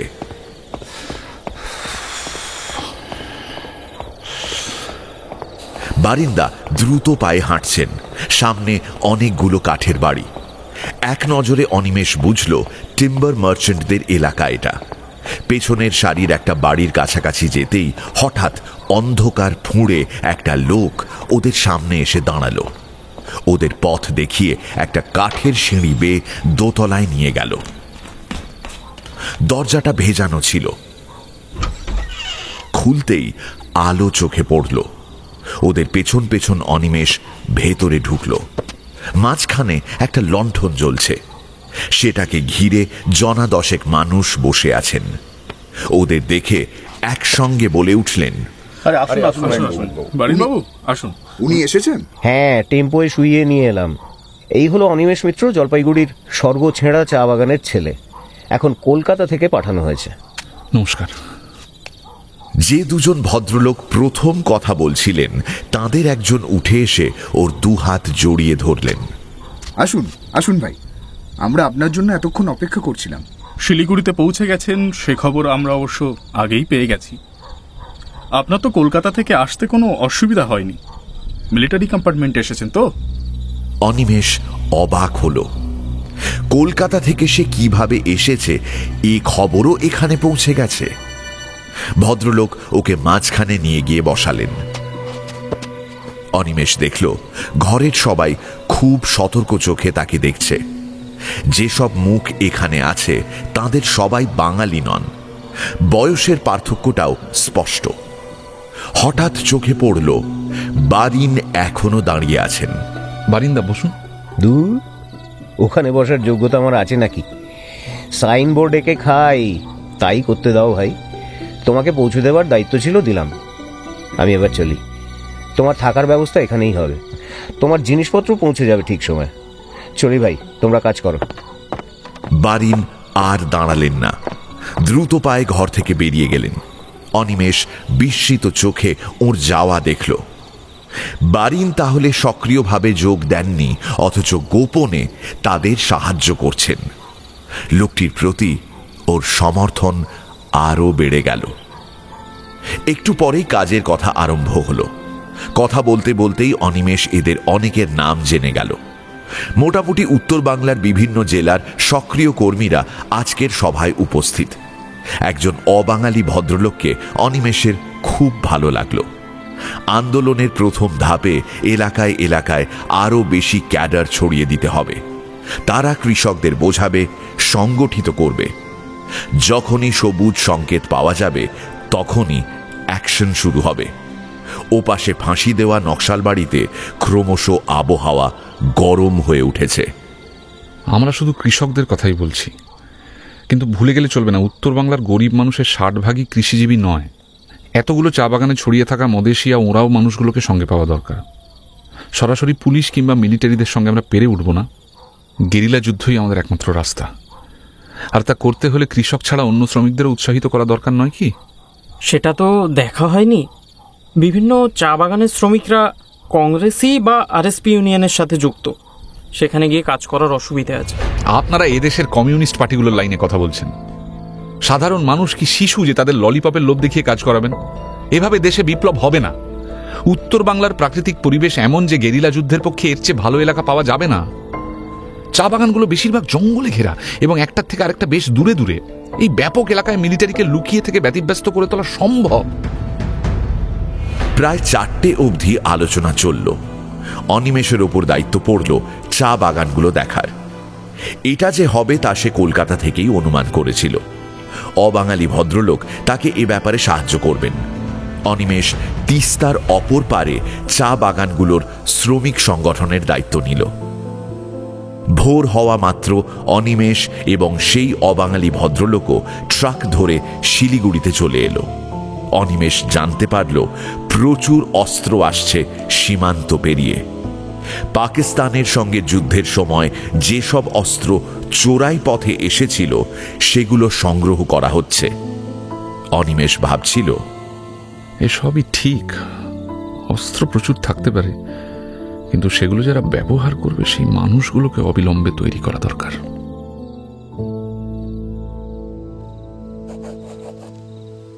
মাধবীলতা, তোমার নাম লিখতে গিয়ে অদ্ভুত এক অনুভূতি হলো। আদ্যক্ষরটি তোমার মধ্যে মিলেমিশে এমন জড়িয়ে আছে, কি জানি তাই তোমাকে এত ভালো লাগে। হয়তো তোমাকেই প্রথম চিঠি লিখলাম। লিখতে গিয়ে টের পেলাম প্রতিটি শব্দ লেখার সময় আমি তোমার স্পর্শ পাচ্ছি। আমি তোমাকে চিঠি লিখছি স্বর্গছেঁড়া চা বাগান থেকে 8 মাইল দূরে একটা গ্রামে বসে। স্বর্গছেঁড়ার এত কাছে আছি, কিন্তু এখনো ছোট মার সঙ্গে দেখা করার সময় পাইনি। কথাটা পড়লেই তোমার ভুরু কুঁচকে যাবে জানি, কিন্তু বিশ্বাস করো এখানে এসে নিঃশ্বাস ফেলার সময় পাচ্ছি না। তবে দেখা করার সময় না পেলেও তার দেখা আমি পেয়েছি।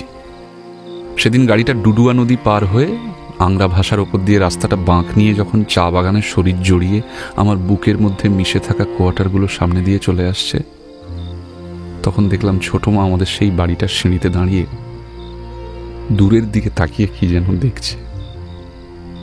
এক পলক মাত্র, তার মধ্যেই গাড়িটা হুশ করে বেরিয়ে গেল। দূরত্বটা এমন যে চিৎকার করলেও বোধহয় শোনা যেত না। এই প্রথম উত্তর বাংলায় এসে নিজের অস্তিত্বকে গোপন রাখতে হচ্ছে। তবে চারধারে এত সাপের মুখ যে ছোবল আসতে কতক্ষণ, সতর্ক থাকাই মঙ্গল। এখানে এসে নিজের সম্পর্কে একটা গোপন সত্য আবিষ্কার করেছি। জানো, ছোটবেলায় আমি খুব রোমান্টিক ছিলাম। এই স্বর্গছেঁড়াকে আমি ভীষণ ভালোবাসতাম। মনে আছে প্রথম যখন দাদুর সঙ্গে এই জায়গা ছেড়ে যাই, তখন রুমালে স্বর্গছেঁড়ার মাটি বেঁধে নিয়ে গিয়েছিলাম। জলপাইগুড়ির বাড়ির উঠোনে সেই মাটি রেখে রোজ দেখতাম আর ভাবতাম স্বর্গছেঁড়ায় আছি। কিংবা স্বর্গছেঁড়ার সেই কাঁঠাল গাছ, তাল গাছ, চা বাগানের মধ্যে ঘুঘুর ডাক, যা কিনা পৃথিবীর যে কোনো ঐশ্বর্যের বিনিময়েও ছাড়তে কষ্ট হতো। এখানে এসে দেখলাম তারা সবাই একই রকম আছে, ঠিক যেমনটি রেখে গিয়েছিলাম।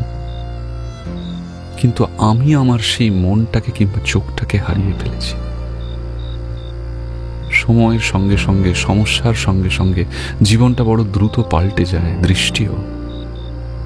যে চা বাগানের গলিতে দুপুর বিকেল চুপচাপ পাখির আওয়াজ শুনে কাটাতে ভালো লাগতো, সেটা ছিল নিতান্তই অর্থহীন। কাজের গতি যদি একবার রক্তে মেশে, তবে নতুন চোখ খুলে যায়, কিংবা পুরনো চোখ অন্ধ হয়ে যায়, না হলে কাজ হয় না। জানো, আমি আরেকটা জিনিস ক্রমশ টের পাচ্ছি। মনে হচ্ছে আমি খুব নির্লিপ্ত হয়ে যাচ্ছি। কোনো কিছুই আমাকে আর তেমন স্পর্শ করে না। যেমন ধরো, এই স্বর্গছেঁড়া, এককালে জননী এবং জন্মভূমি স্বর্গের চেয়ে বড় বলে ভাবালুতায় ভুগতাম, তার নেই। এতবার ওপর দিয়ে যাওয়া আসা করেছি, কিন্তু বুকের মধ্যে কোনো কাঁপুনি হয় না। চা বাগানের গলিকে গেরিলা যুদ্ধের পক্ষে নিরাপদ জায়গা বলে ভাবছি। আংরা ভাষা নদীর ধার দিয়ে যে খুঁটিমারির জঙ্গল লাল সূর্যের বলটাকে মাথায় নিয়ে সারাদিন দাঁড়িয়ে থাকে, তার মতো গোপন শেল্টার আর কিছু নেই। মিটিং বলো, গোপন গেরিলা ট্রেনিং বলো, এই জঙ্গল মায়ের মতো আশ্রয় দেবে। ছোট মা কিংবা আমার বাবা শ্রীযুক্ত মহিতোষ মিত্র মাত্র কয়েক মাইল দূরে আছেন, 10 মিনিটেই পৌঁছে যেতে পারি। পুলিশ আমার অস্তিত্ব জেনে যেতে পারে, এই আশঙ্কার কথা ছেড়ে দিলেও দেখা করতেই হবে এমন টান বোধ করি না। খুব খারাপ শোনাচ্ছে কথাটা, কিন্তু সত্যি কথা এটাই। জলপাইগুড়ি শহর থেকে আমার বর্তমান ডেরার অবস্থান ঘন্টা 1.5-এর মধ্যেই। কই একদিনও তো দাদু ও পিসিমাকে দেখতে যাওয়ার কথা আমার মনে পড়ল না। এই দুটি মানুষ তো আমার এই শরীরটাকে তিল তিল করে বড় হতে সাহায্য করেছেন। এইসব আত্মীয় স্বজন, চেনা জায়গা কিংবা তার মতো অন্তরঙ্গ ছবি সম্পর্কে অদ্ভুত উদাসীনতা আজকাল আমাকে নির্লিপ্ত করেছে। মাধবীলতা, কথাটা কি তোমার সম্পর্কেও খাটে না? তুমি আমাকে ভালোবেসেছ, আমি জানি তুমি কতখানি আন্তরিক। এই আমার জন্যই তুমি একটানে সমস্ত পারিবারিক সম্পর্ক ছিন্ন করে বেরিয়ে এসেছ, হোস্টেলে রয়েছ। কিন্তু কি আশায়? পৃথিবীর যে কোনো যুবতীর মতো তোমার বাসনা হওয়া উচিত একটি সাজানো সুন্দর গৃহের। কিন্তু প্রতিটি দিন আসছে আর আমি সেই গৃহ থেকে একটু একটু করে দূরে সরে যাচ্ছি। তোমাকে ভালোবেসেছি, অথচ তোমাকে শান্তি দেবার বদলে অথই উদ্বেগে রেখে এসেছি। কাউকে ভালোবাসলে এভাবে দূরে চলে যাওয়া যায়? তাহলে ভালোবাসতে গেলামই বা কেন? এইসব ভেবেচিন্তে মনে হয় আমি বোধহয় এখন স্বার্থপর হয়ে গেছি। স্বার্থে পর। জীবন একটা বিচ্ছিন্ন দ্বীপের মতো চেহারা নিয়েছে, আর এত বুঝেও এ থেকে বেরিয়ে আসার অভ্যেসটাই নষ্ট হয়ে গেছে। ভীষণ একা লাগছিল জানো। তোমাকে চিঠি লিখলাম, তাই এত বড় চিঠি কখনো লিখিনি। আমার সবসময় ভয় যে আমাকে ভালোবেসেছ শুধু এই কারণে তুমি আরো বড় বিপদে না পড়ো। হয়তো সত্যি যদি পড়ো, তখনও আমি কিছু করতে পারবো না। সময় আমাদের সবকটা আঙুল খইয়ে দিয়েছে লতা। আমরা কারো হাত জড়িয়ে ধরতে পারি না, শুধু ঠেকাই মাত্র। আবার কখন লিখবো জানি না, যদি বেঁচে থাকি তাহলে বর্ধমান স্টেশনে দেখা করব পৌষ মেলার দিন। যদি দেখো নির্দিষ্ট সময় আমি এলাম না, তাহলে তুমি কখনো বোলপুরে যাবে না। জানি নিজের নিরাপত্তার জন্যই এত বিশদভাবে লেখা আমার অন্যায় হলো, হয়তো নিয়ম ভাঙলাম এবং জেনে শুনি, তাই এই চিঠি জমিয়ে রেখো না। তোমার অনিমেষ। পুনশ্চ এখনো তোমার দেওয়া টাকা শেষ হয়নি। এক টানে চিঠিটা শেষ করল অনিমেষ। হাত টনটন করছিল। এখন রাত গভীর। চিঠিটা ভাঁজ করে বুক পকেটে রাখতে না রাখতেই দরজায় শব্দ হলো। ভেজানো দরজা খুলে একটি কৃষ্ণকায় যুবক ঘরে ঢুকে পরিষ্কার হাসল। যুবকটির নাম সিরিল ওঁরাও। শুকনা থেকে আসার সময় সেই অবাঙালি ভদ্রলোকের পরিচয়ে অনিমেষ এর সন্ধান পেয়েছে। আপাতত এরই আশ্রয়। অত্যন্ত কাজের ছেলে। সিরিলের সাথে অনিমেষ বাইরে বেরিয়ে এলো। খুব ঠান্ডা পড়েছে। আশেপাশে কোথাও আলো নেই। ওরা সাইকেল চালাচ্ছে। রাত্রির জঙ্গলে এক ধরনের অচেনা শব্দ হয়। ওরা দুজনে নিঃশব্দে সেই শব্দ শুনতে শুনতে প্যাডেল ঘোরাচ্ছিল। হঠাৎ সিরিল আচমকা ব্রেক কষে দাঁড়িয়ে পড়ল। অনিমেষ এগিয়ে এসেছিল কিছুটা। ওকে দাঁড়াতে দেখে অবাক হয়ে বেশ কিছুটা দূরে এসে সাইকেল থামালো। সামনের রাস্তা দিয়ে যাওয়া যাবে না, কারণ হাতি বেরিয়েছে। সামনেই মেছুয়া পুল। পুলটার গায়ে ছোট ছোট কালো টিলা নড়ছে। অন্তত গোটাকুড়ি হবে। দুপাশে ঘন জঙ্গলের গায়ের গন্ধ টের পাচ্ছিল অনিমেষ। অনিমেষ প্রায় আধ ঘন্টা প্যাডেল ঘুরিয়ে জঙ্গল থেকে বেরিয়ে এলো। সামনে ধান ক্ষেত। সাইকেল চালানো যাবে না। ওরা হেঁটে এলো। তারপরেই নদী। মেছুয়া পুলের তলা দিয়ে যেটা বয়ে এসেছে সেটা এখানে বেশ চওড়া। অনিমেষ অপেক্ষা করল। সিরিল জল পেরিয়ে প্রায় মিনিট 15 পরে ফিরে এলো।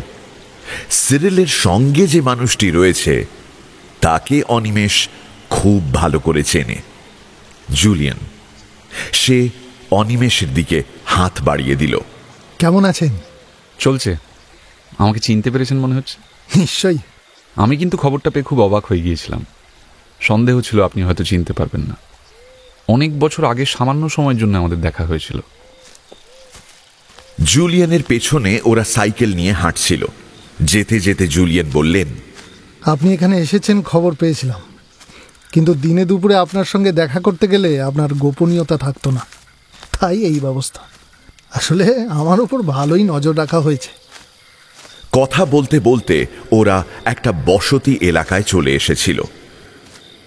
জঙ্গলের পাশে কয়েক ঘর মানুষের অস্থায়ী ডেরা এটা। তারই একটির দরজায় গিয়ে জুলিয়ান টোকা দিলেন। কোনো সাড়া এলো না। কয়েকবার নিষ্ফল চেষ্টা করে বল প্রয়োগ করলেন জুলিয়ান। মাটির ঘর, ছেঁচার বেড়ার দরজা অল্পতেই খুলে গেল। একজন মহিলা বেরিয়ে এলো। জুলিয়ান তাকে প্রশ্ন করায় জানা গেল বুধুয়া ঘরে নেই। জুলিয়ান ওদের ভেতরে আসতে ইঙ্গিত করলেন। অনিমেষ ভেতরে ঢুকে দেখল ঘরটা নেহাত ছোট নয়। অনিমেষ দেখল এই ঘরের বাসিন্দাদের অবস্থা অত্যন্ত জীর্ণ। মহিলাটির কাছ থেকে বুধুয়া নামে একজনের খোঁজ নিলেন জুলিয়ান। এত রাতেও সে বাড়ি ফেরেনি। মহিলাটিকে শুয়ে পড়তে বললেন জুলিয়ান। মহিলা ঘাড় নেড়ে আবার খাটিয়ায় ফিরে গেল। অনিমেষের খেয়াল হলো এই শীতেও ওর শরীরে কোনো গরম জামা কাপড় নেই। জুলিয়ান বললেন, এই পরিবারটি চা বাগানের কর্মী ছিল। বুধুয়া লোকটা খুব রকচটা। বছর 3 আগে স্ট্রাইকের সময় ম্যানেজারের কুঠিতে ঢিল ছোড়ার অপরাধে ওর চাকরি যায়। প্রমাণ করলো কি করে? খুব সহজেই। গুদাম থেকে যখন কাজ করে বের হচ্ছে তখন থলিতে কিছু চা প্যাকেট ভরে দেওয়া হয়েছিল। বেচারা তা জানতো না। গেটে ধরা পড়ে চুরির অপরাধেই চাকরি গেল। আসল রাগটা এখানে অন্যভাবে মেটানো হয়। ইউনিয়ন থেকে কিছু করা হয়নি? না, আমরা আজ এই ইউনিয়ন থেকে সরে দাঁড়িয়েছি। ব্যবস্থা তো দেখতে পাচ্ছেন। কাজকর্ম পাচ্ছে না, অথচ ফের তো মানবে না। রোজ রাত্রে শেষ পর্যন্ত সহজ উপায়টা বেছে নিয়েছে। এই সময় সিরিল কথা বলল। জুলিয়ান এখন সাসপেনশনে আছে। শুনে অনিমেষ অবাক হল। স্বর্গছেড়ার শ্রমিক নেতা জুলিয়ানের সেই চেহারাটা এখন সে স্পষ্ট মনে করতে পারে। কুলিদের বিক্ষোভ থেকে বাঁচতে ছোট মা আর বাবার সঙ্গে সে চা বাগানের ভেতরে আশ্রয় নিয়েছিল। সেখান থেকে বেরিয়ে এই জুলিয়ানের মুখোমুখি হয়েছিল। খুব ভদ্র ব্যবহার করেছিল সেদিন জুলিয়ান। মিশনারি স্কুলে পড়ে আসা এই মদেশিয়া যুবকটির প্রতি আকৃষ্ট হয়েছিল সেদিন অনিমেষ। তখন তো সবাই এর কথা মানত, আর আজ তো একদম অন্য কথা শুনছে সে। ব্যাপারটা এখন আর গোপন নেই। তবে মজার ব্যাপার হলো, যে শুনছে সে বিশ্বাস করছে না। পুলিশকে আমার ভয় নেই, কিন্তু সক্রিয় হয়ে কেউ কিছু করলে সবার প্রথমে বাধা দেবে অন্য পার্টির লোকজন। বিপদটা এখানেই। আমরা যদি সবাই একসঙ্গে কাজ করতে পারতাম, তাহলে একদিনে দেশের বুর্জোয়া ক্যাপিটালিস্টদের সমুদ্রে ছুঁড়ে ফেলে দেওয়া যেত, কিন্তু তা হওয়ার নয়। আপনার সঙ্গে আমার নিয়মিত যোগাযোগ থাকা দরকার। কিভাবে হবে? এই ঘরে এখানে দেখা হওয়া দুজনের পক্ষেই মঙ্গল। প্রত্যেকটা চা বাগানে স্কোয়াড তৈরি করতে হবে। খুব নির্ভরযোগ্য কিছু ছেলেকে ব্যাপারটা বোঝাতে হবে। হ্যাঁ, কি ধরনের অ্যাকশন এখানে করার কথা ভাবছেন? দেখুন, আমরা শ্রমিকদের বলতে পারি না যে তোমরা চা বাগান দখল করো। ফ্যাক্টরি দখল করে 7 দিনও তারা চালাতে পারবে না। কিন্তু এমন কাজ করতে হবে যাতে সাধারণ মানুষ চমকে যায়, প্রত্যেকের অন্ধ বিশ্বাসের ভিত যেন নড়ে যায়। কাজগুলো করতে হবে জনসাধারণের স্বার্থবিরোধী মানুষের বিপক্ষে। ফলে পুলিশ যদি অ্যাকশনে নামে, তাহলে আমরা সাধারণ মানুষের সমর্থন পাবো। একসময় তারা এগিয়ে আসবে, পাশে এসে দাঁড়াবে। আলোচনায় ঠিক হলো পানিরামের গদি লুট করা হবে। পানিরামের ভাটিখানা আছে, টাকার পাহাড়ে বসে আছে লোকটা। এই চা বাগানের মানুষগুলোকে কিনে রেখেছে রীতিমতো। কিন্তু পানিরামের কাছে বন্দুক আছে। ও যদি বাধা দেয়? বাধা দিলে জোর খাটাতে হবে। যদি কোনো উপায় না থাকে, তাহলে পানিরামকে সরিয়ে ফেলতে হবে। ঠিকই বলেছেন। একজন রক্তচোষাকে মেরে ফেললে আরও 10টা ভয় পেয়ে যাবে। এই লোকটাকে চা বাগানের সমস্ত শ্রমিক দুবেলা মেরে ফেলার কথা ভাবে। কেউ যদি ওদের করতে না পারা কাজটা করে দেখায়, তাহলে সে ওদের আপনজন হয়ে যাবে। আপনি ঠিক বলছেন। কিন্তু পানিরামের মতো মানুষ খুন হলে যে পুলিশি তৎপরতা শুরু হবে, তা সামলাতে আমাদের প্রস্তুত থাকতে হবে। আমাদের চারপাশে এত জঙ্গল, পুলিশের ক্ষমতা কি খুঁজে বের করে সেখান থেকে? আর থানাগুলো এত দূরে দূরে যে পুলিশ আসার আগেই আমরা খবর পেয়ে যাব। কিন্তু আসল ব্যাপারটার কথা কি ভাবছেন? এসব কাজ তো আর ছুরি কাটানি হয় না। আমাদের প্রচুর অস্ত্র দরকার। সিরিল বলল, সব চা বাগানের সাহেব, কন্ট্রাক্টর বাবু আর ওই বড় ব্যবসায়ীদের কাছে প্রচুর বন্দুক, পিস্তল, রাইফেল আছে। আমরা যদি সেগুলো গায়ের জোরে ছিনিয়ে নিয়ে আসি, তাহলে আমাদের অনেক অস্ত্র হয়ে যাবে। ঠিক আছে অনিমেষ, এখন আপনি কি করবেন? আপার ডুয়ার্সে যেতে হবে। আপনার সাহস আছে। এইভাবে একা একা ঘুরছেন। যদি সঠিক মানুষের সঙ্গে যোগাযোগ না হয়, তাহলে বিপদে পড়তে পারেন। ঠিক আছে, আমি আপনার সঙ্গে যাব। হঠাৎ তখনই দরজাটা ধীরে ধীরে ফাঁক হলো। ওরা তিনজনেই ঘাড় ঘুরোতেই একটি মুখ উঁকি দিয়েই সরে যাচ্ছিল। জুলিয়ান ডাকলেন, বুধুয়া।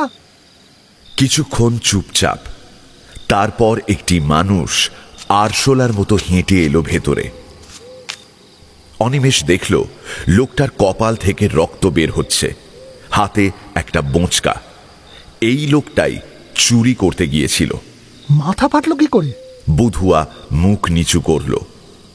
জুলিয়ান উঠে ক্ষতটা পরীক্ষা করে বললেন, তেমন কিছু নয়, বিশল্যকরণী পাতার রস লাগিয়ে নে। আর এই ব্যবসা ছাড়তে হবে। খুব নিরীহ গলায় বুধুয়া বলল, তা খাবো কি বাবু? জুলিয়ান এবং অনিমেষ পরস্পরের দিকে তাকালো। সিরিল জিজ্ঞাসা করল, আজ কার সর্বনাশ করলে? সর্বনাশ আর কোথায় করতে পারলাম বাবু? পানিরামের ঘরে গিয়েছিলাম, আজ 2টা থালা নিয়ে এসেছি।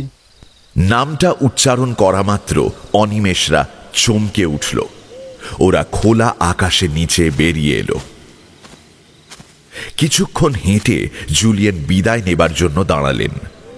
অনিমেষ বলল, এসব চুরি ছেঁচড়ামিতে ওদের গাশ হয়ে গেছে। এবার আমাদের ডাকাতি করতে হবে। খুব দ্রুত কাজ এগিয়ে যাচ্ছে। যারা এর আগে কখনো রাজনীতির সঙ্গে সামান্য যুক্ত ছিল না তারাও আসতে শুরু করেছে। জুলিয়ানকে সঙ্গে পেয়ে কাজ করতে সুবিধে হচ্ছে। বাঙালিদের সম্পর্কে ইতিমধ্যেই অনিমেষের এক ধরনের বিরক্তি এসে গেছে।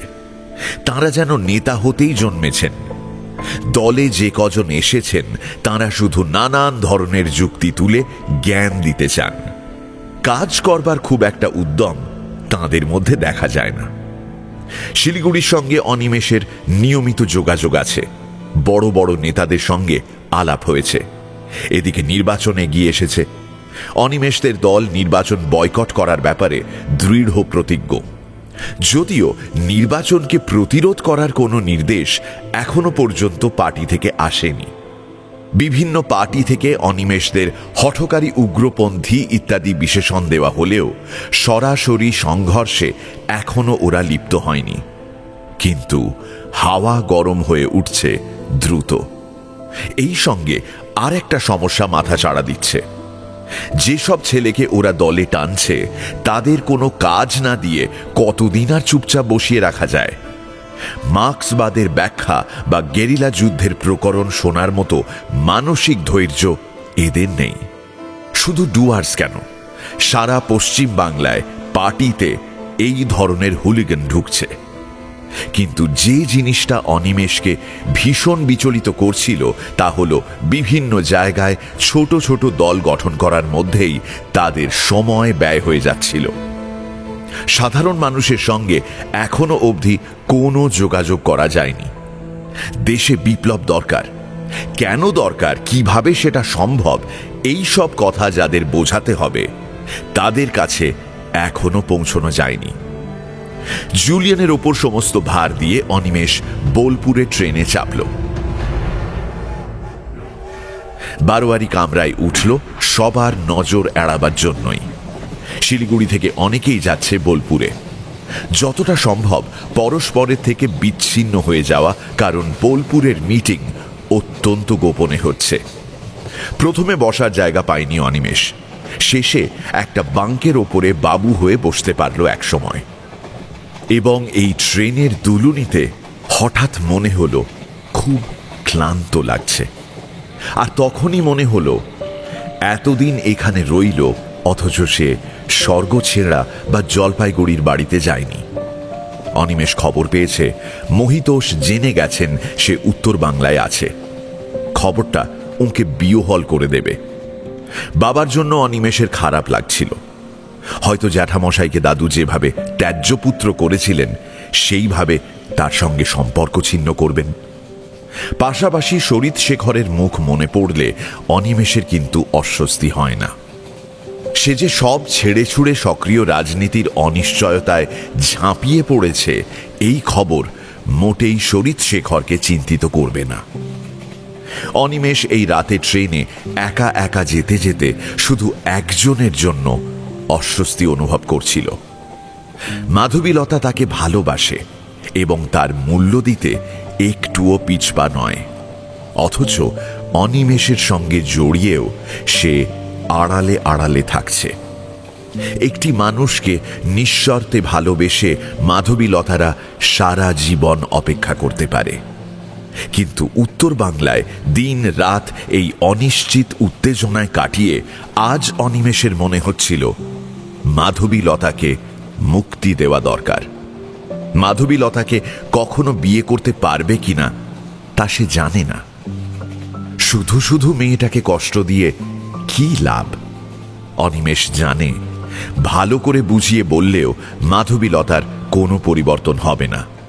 ও সেই দলের মেয়ে নয় যারা প্রেমিক অক্ষম বুঝলেই সুরসুর করে বাবার আশ্রয়ে ফিরে গিয়ে অন্য কোথাও বিয়ে করে সংসারী হবে। তবু অনিমেষ মনে মনে ঠিক করল এবার সে সরাসরি মাধবীলতাকে নিষেধ করবে, তার জন্য অপেক্ষা করতে। প্রয়োজনে কঠোর হতে হবে। অন্তত ওই নরম মনের মেয়েটাকে বাঁচাবার জন্য তাকে রূঢ় ব্যবহার করতেই হবে। এছাড়া তার নিজেরও মুক্তি নেই।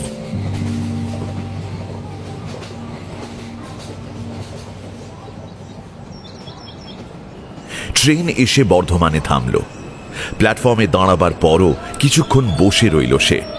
তারপর ধীরে ধীরে নিচে নেমে দুপাশে তাকালো। প্রচুর মানুষ বিপরীত প্ল্যাটফর্মে দাঁড়িয়ে। মাধবীলতা কই? বেশ খানিক খোঁজার পর হঠাৎ চোখের সামনে কয়েক লক্ষ পদ্ম ভোরের রোদ পেয়ে ঝকমকিয়ে উঠল, যেন বুকের চিতায় কেউ নরম হাত রাখল। মাধবীলতা ওভারব্রিজটা প্রায় দৌড়ে পার হয়ে তরতর করে সিঁড়ি বেয়ে নিচে নেমে আসছে। অনিমেষের মনে হলো একটা ঝর্ণা যেন উদ্দাম বেগে তার দিকে ছুটে আসছে। মাধবীলতা সামনে এসে দাঁড়ালো। ওমা, তোমার কি চেহারা হয়েছে? আয়নায় মুখ দেখেছো? তাই এতক্ষণ চিনতে পারোনি? পারিনি তো। ঢ্যাঙা রোগা আর কি কালো হয়ে গেছো। খুব অত্যাচার করেছো, বুঝতে পারছি। খাওয়া দাওয়া করতে না? না, ওখানে তো কোনো শরৎচন্দ্রের নায়িকা ছিল না যে আমাকে পিঁড়ি পেতে খাওয়াতে খাওয়াতে হাওয়া করবে। খুব কথা শিখেছো। একটু আগে যখন দেখতে পেলাম তখন সত্যি অবাক হয়ে গিয়েছিলাম। তোমার শরীর খুব খারাপ হয়ে গেছে। আমাকে না দেখতে পেয়ে তুমি না কেমন বোকা বোকা মুখ করে তাকাচ্ছিলে। খুব আনন্দ লাগছিল তাই দেখে। অনিমেষের গলার স্বরে এমন একটা পাঁচিল ছিল যে মাধবীলতার হাসি চট করে নিভে গেল। সে অনিমেষের হাত ধরল। এই, আমার উপর রাগ করেছো? আসলে আমারই ভুল। এখানে এত ভিড় যে ভাবলাম দাঁড়িয়ে থাকলে তুমি আমাকে দেখতে পাবে না, তার চেয়ে ওভারব্রিজের ওপরে গিয়ে দাঁড়ালে তোমাকে আমি ঠিক দেখতে পাবো। তা করতে গিয়ে তোমাকে যে দেখতে পেলাম, বুকের ভেতরটা এমন করতে লাগলো। আসলে তোমাকে লুকিয়ে তোমায় দেখতে আমার খুব ভালো লাগছিল। রাগ করো না প্লিজ। অনিমেষ দেখল এই পদ্মের মতো মুখ উদ্গ্রীব হয়ে তার দিকে তাকিয়ে আছে। গম্ভীর অনিমেষ নিজের অজান্তেই হেসে ফেলল। না, এ মেয়ের ওপর সে কখনোই রাগ করতে পারবে না। পরে ট্রেনটা প্রায় ঘন্টা আড়াই পরে ওরা স্টেশন থেকে বেরিয়ে এলো। অনিমেষ আর চোখে মাধবীলতাকে দেখছিল। তাকে যাই বলুক মাধবীলতা, নিজেও কিন্তু বেশ রোগা হয়েছে। তবে এবার ওকে খুব প্রাণবন্ত লাগছে, উচ্ছ্বাস একটু বেশি। অনিমেষকে দেখে ওর খুশি হওয়ার ব্যাপারটা আর চেপে রাখছে না। বাস স্ট্যান্ড অবধি ওরা হেঁটে এলো। আসতে আসতে মাধবীলতা বলল, বাবা একদিন হস্টেলে এসেছিল জানো, আমাকে কত বোঝালো একটা নাকি ভালো ছেলে পাওয়া গেছে। আমি না করে দিয়েছি, খুব বিরক্ত হয়েছে। তবে আমি তোমার নামটা বলে দিয়েছি। মেয়ে যে এমন মারাত্মক ভুল করছে বাবা বিশ্বাসই করতে পারেনি। নিশ্চয়ই হস্টেলে গিয়ে তোমার সম্পর্কে খোঁজ খবর করবেন। কে জানে, স্বর্গছাড়ায় অভিযোগ জানিয়ে চিঠিও দিতে পারেন। তোমাকে বোধহয় আমি খামোখা ঝামেলায় জড়িয়ে ফেললাম। কিরকম? এবার বাবা মায়ের কাছে হয়তো তোমাকে জবাবদিহি করতে হবে। সে দায় বোধহয় আর নেই। কিন্তু তুমি কি ঠিক করছো? মানে? তোমার বাবা একটুও অসঙ্গত কথা বলেননি। তোমার এসব পাগলামি না করে অন্য কোথাও বিয়ে করে সংসারী হওয়া উচিত। আমার কথা ছেড়ে দাও। এসব করতে করতে কখন যে কি হবে কেউ বলতে পারে না। আমার জন্য তুমি বসে থাকবে কেন? এসব কথা বলার জন্যে অনিমেষের মানসিক প্রস্তুতি ছিল, কিন্তু এত তাড়াতাড়ি বলতে হবে ভাবতে পারেনি। সুযোগ এসেছে যখন, অনিমেষের কথাগুলো বলতে খুব কষ্ট হচ্ছিল, কিন্তু মাধবীলতাকে বাঁচাতে এগুলো তাকে বলতেই হবে। বেশ, আমি তাহলে এখান থেকেই কলকাতায় ফিরে যাচ্ছি। এখান থেকে ফেরার দরকার নেই, বোলপুরে চলো। লতা, সত্যি বলছি, ব্যাপারটা নিয়ে তোমার সঙ্গে খোলাখুলি কথা বলা দরকার। যত দিন যাচ্ছে আমার নিজেকে অপরাধী বলে মনে হচ্ছে। তোমার কি হয়েছে অনি? কেন এরকম উন্মাদের মতো কথা বলছো কেন? তুমি কি আমাকে একটুও চিনতে পারোনি? বড্ড খিদে পেয়েছে, ট্রেনে কিছুই খাওয়া হয়নি, চলো কিছু খাই। এরকম কথা আর কখনো বলো না। আমি আলু, বেগুন, ময়দা এসব তো নই। কথাগুলো যেন মাধবীলতাকে কাঠিন্যের পর্দায় ঢেকে দিল। স্টেশনে দেখা সেই উজ্জ্বল মেয়েটা যেন চট করে ডুব দিল গভীরে। অনিমেষ আর এ ব্যাপারে কথা বলতে সাহস পেল না। বাস স্ট্যান্ডেও প্রচুর ভিড়, ছাদে লোক বসেছে, ডাবল ভাড়ায় ট্যাক্সি ছুটছে। সেদিকে তাকিয়ে মাধবীলতা বলল, এদিকে এসো। মাধবীলতা উত্তরের অপেক্ষা না করে এগিয়ে যেতেই অনিমেষ অনুসরণ করল। পাশের একটা মিষ্টির দোকানে ঢুকে এক গাদা খাবারের হুকুম দিল মাধবীলতা। আগে হলে প্রতিবাদ করত অনিমেষ, কিন্তু এখন চুপচাপ খেয়ে নিল। মাধবীলতা নিজে একটা সিঙ্গাড়া আর চা ছাড়া কিছু নিল না। মেয়েরা চিরকালই ছেলেদের খাইয়ে এক ধরনের সুখ পায়।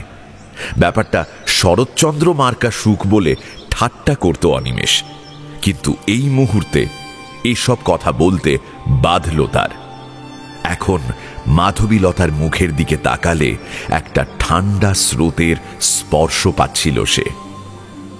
এ মেয়েকে কি করে বোঝানো যায়? বোঝাতে গেলে নিজেকে বড় স্বার্থপর মনে হয়।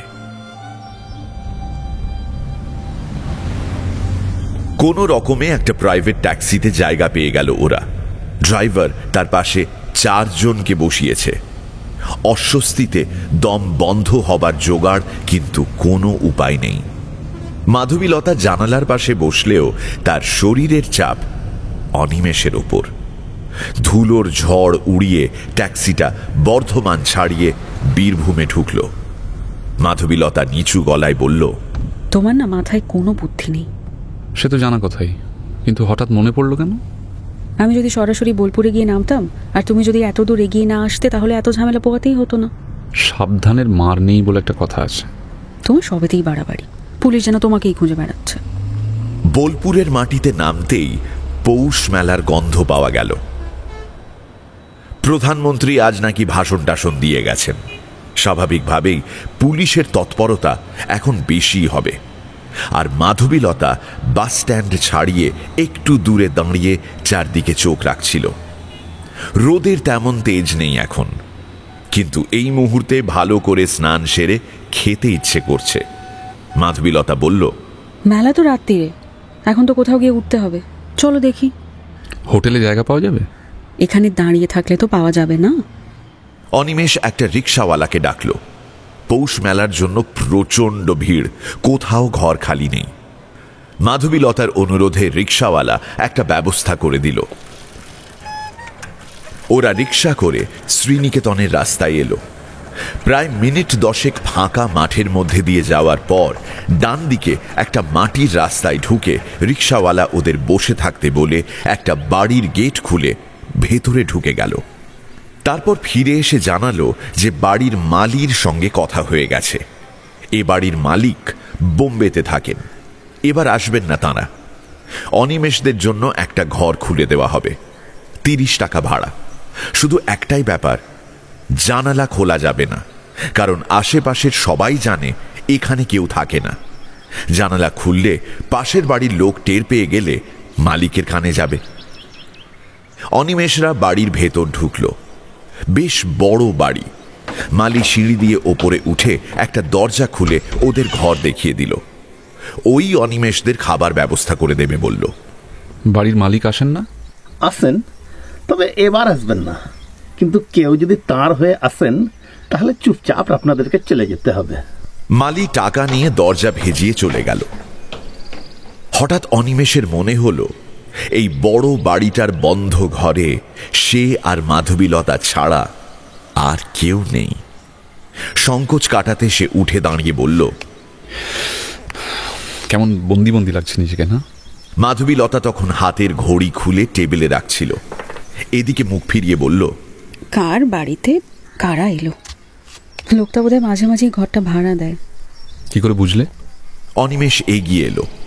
মাধবীলতা আঙুল দিয়ে একটা লেডিজ রুমাল দেখিয়ে দিল। কোঁচকানো রুমালটা টেবিলের কোণে পড়ে আছে। মালিটার চোখ এড়ালো কি করে? অনিমেষ মাধবীলতার কাঁধে হাত রাখতেই সে ঘাড় ঘুরিয়ে ওকে দেখল। তারপর বলল, খুব খিদে পেয়ে গেছে, আমি স্নান করে আসি।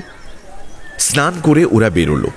বড় রাস্তায় বেরিয়ে অনিমেষের মনে হলো আজকের দুপুরটা সত্যিই চমৎকার।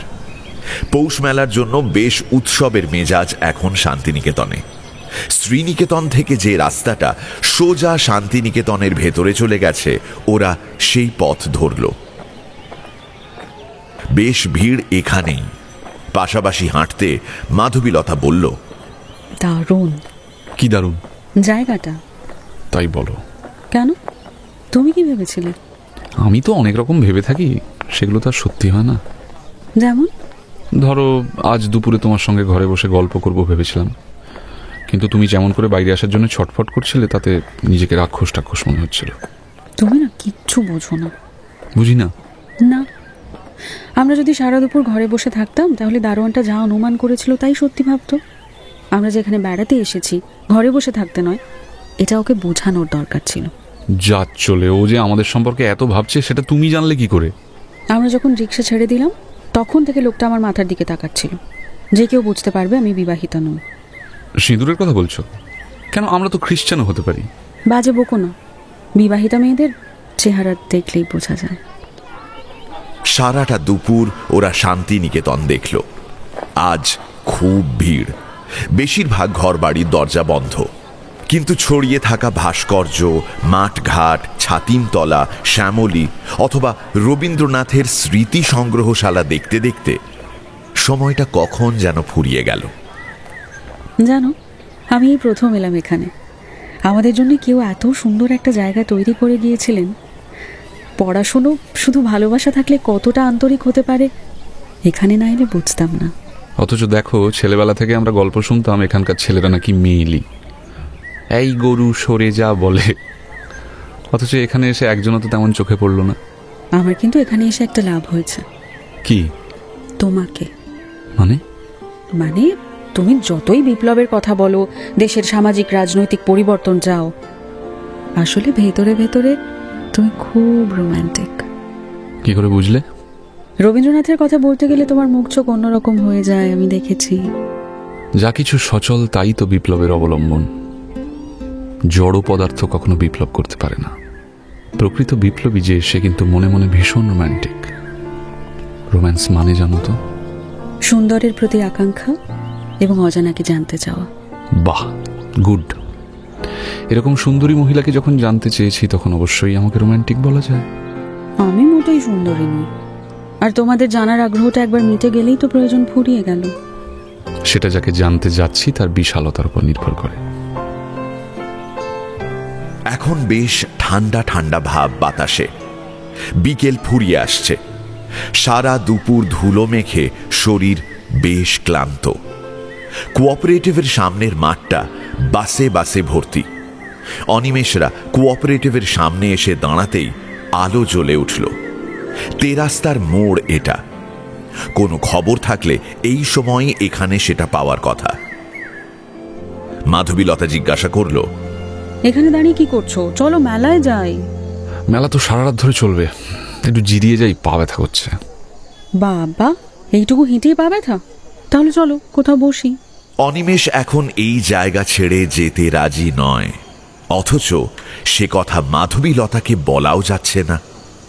মাধবীলতা ওর মুখের দিকে তাকিয়ে কি বুঝলো কে জানে, আর মেলায় যাওয়ার কথা তুলল না। প্রায় মিনিট 20 দাঁড়ানোর পর অনিমেষের মনে হলো সব ঠিকঠাকই আছে, না হলে কেউ না কেউ এতক্ষণে এসে যেত। মাধবীলতার সামনে খোঁজ খবর নিতে বাধছে, আবার এই ব্যাপারটা মাধবীলতাকে লুকিয়ে করতেও সংকোচ হচ্ছে ওর। চলো এবার মেলার দিকে যাওয়া যাক। ভিড় বাঁচিয়ে পাশে হাঁটছিল মাধবীলতা। হঠাৎ বলল, তোমার কোনো কাজে আমি বাধা দিইনি, বলতেই তো পারতে এখানে দাঁড়ানোটা তোমার একটা কাজের মধ্যে পড়ে। অনিমেষ কিছু বলতে গিয়েও চুপ করে গেল। ও দেখল কথাটা বলার পর তার উত্তর শোনার আগ্রহ মাধবীলতার মুখে নেই। মাধবীলতা চারপাশের বাগান, লোকজন আগ্রহ নিয়ে দেখছে। মেলার মাঠ যত এগিয়ে আসছে ততই শব্দ বাড়ছে, মাইক বাজছে, জমজমাট ভিড় আর অজস্র দোকানের আলো মানুষদের চুম্বকের মতো টানছে। সেদিকে তাকিয়ে একটা চিন্তা বিদ্যুৎ চমকের মতো অনিমেষের মাথায় ঝলসে উঠল। আজ রাত্রে ওদের যে গোপন মিটিং হচ্ছে, সেখানে মাধবীলতাকে নিয়ে যাওয়ার প্রশ্ন ওঠে না। তাহলে এই সময়টা মাধবীলতা কোথায় থাকবে? মিটিং কতক্ষণ চলবে আগে থেকে বলা যাচ্ছে না। মাধবীলতা অবশ্য জানে অনিমেষ গোপন মিটিংয়ে যোগ দিতেই শান্তিনিকেতনে এসেছে। মেলায় ঢুকে একটা চায়ের দোকানের সামনে দাঁড়িয়ে পড়ল মাধবীলতা। ওরা 2 কাপ চা নিয়ে পাশাপাশি দাঁড়িয়ে খাচ্ছে, এমন সময় খুব চাপা গলায় নিজের নামটা শুনতে পেল অনিমেষ। অনিমেষ চমকে মুখ ঘুরিয়ে দেখল ওর ঠিক পাশেই সুভাষ দাঁড়িয়ে আছে। আলোয়ানে মোড়া শরীর এবং মাথার ফাঁক দিয়ে শুধু এক গাল দাড়ি আর চোখ দেখা যাচ্ছে। তোমার এভাবে ঘুরে বেড়ানোটা ঠিক হচ্ছে না। বোলপুর স্টেশনে আমাদের 2জন ছেলেকে পুলিশে ধরেছে। মেলা থেকে তাড়াতাড়ি বেরিয়ে যাও। অনিমেষ আর চোখে মাধবীলতার দিকে তাকালো। চা খেতে খেতে মাধবীলতা এর মধ্যে একটু সরে দাঁড়িয়েছে, দৃষ্টি অন্যদিকে। বুঝতে অসুবিধে হলো না যে সে অনিমেষের সঙ্গে সুভাষদার কথাবার্তায় অসুবিধে না হওয়ার জন্য এই রকম ভঙ্গি করছে। আমাদের মিটিং হচ্ছে তো? হ্যাঁ, কারণ যারা ধরা পড়েছে তারা জানতো না কোথায় মিটিং হবে। ঠিক সময় নির্দেশ পাবে জেনে এসেছিল। এই মেয়েটিকে আমার আত্মীয়। বিশ্বাস করা যায়? হ্যাঁ। তুমি দায়িত্ব নিচ্ছ? হ্যাঁ, কিন্তু কি ব্যাপার? সুভাষদা আলোয়ানের নিচ থেকে একটা ছোট প্যাকেট বের করে অনিমেষের হাতে দিয়ে বলল, এটা ওর কাছে রাখতে বলো, সাবধানে। কি আছে এতে? এমন কিছু যার সঙ্গে থাকলে আমার বিপদ হবে। মনে হচ্ছে আমি খুব একটা সেফ নই। তোমরা কোথায় উঠেছো? একটা বাড়িতে। আচ্ছা, ওকে সেখানে ফিরে যেতে বলো। মিটিংয়ের পর আমি গিয়ে জিনিসটা ফেরত নিয়ে নেব। যাও, তোমরা আর দাঁড়িও না।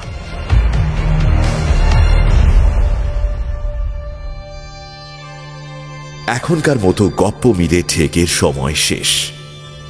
পুলিশের নজর এড়ানো গেল কি? সুভাষদা কি রাখতে দিল অনিমেষকে? এই প্রশ্নের উত্তরের সাথে আগামীকাল আসবো আমি গপ্প মিলে ঠেকের বিশেষ নিবেদন সমরেশ মজুমদারের কালজয়ী উপন্যাস কালবেলার 8ম পর্ব নিয়ে, ঠিক রাত 9টায়। Till then, like, share and subscribe to my official channel আর বেল আইকনটি প্রেস করতে ভুলবেন না। নিজে তো শুনছেন, সঙ্গে বন্ধুদেরও জানান। প্রত্যেক শনিবার রাত 9টায় আমি মীর নিয়ে আসি গপ্প মিলে ঠিক, আপনার গপ্পের প্লেলিস্ট।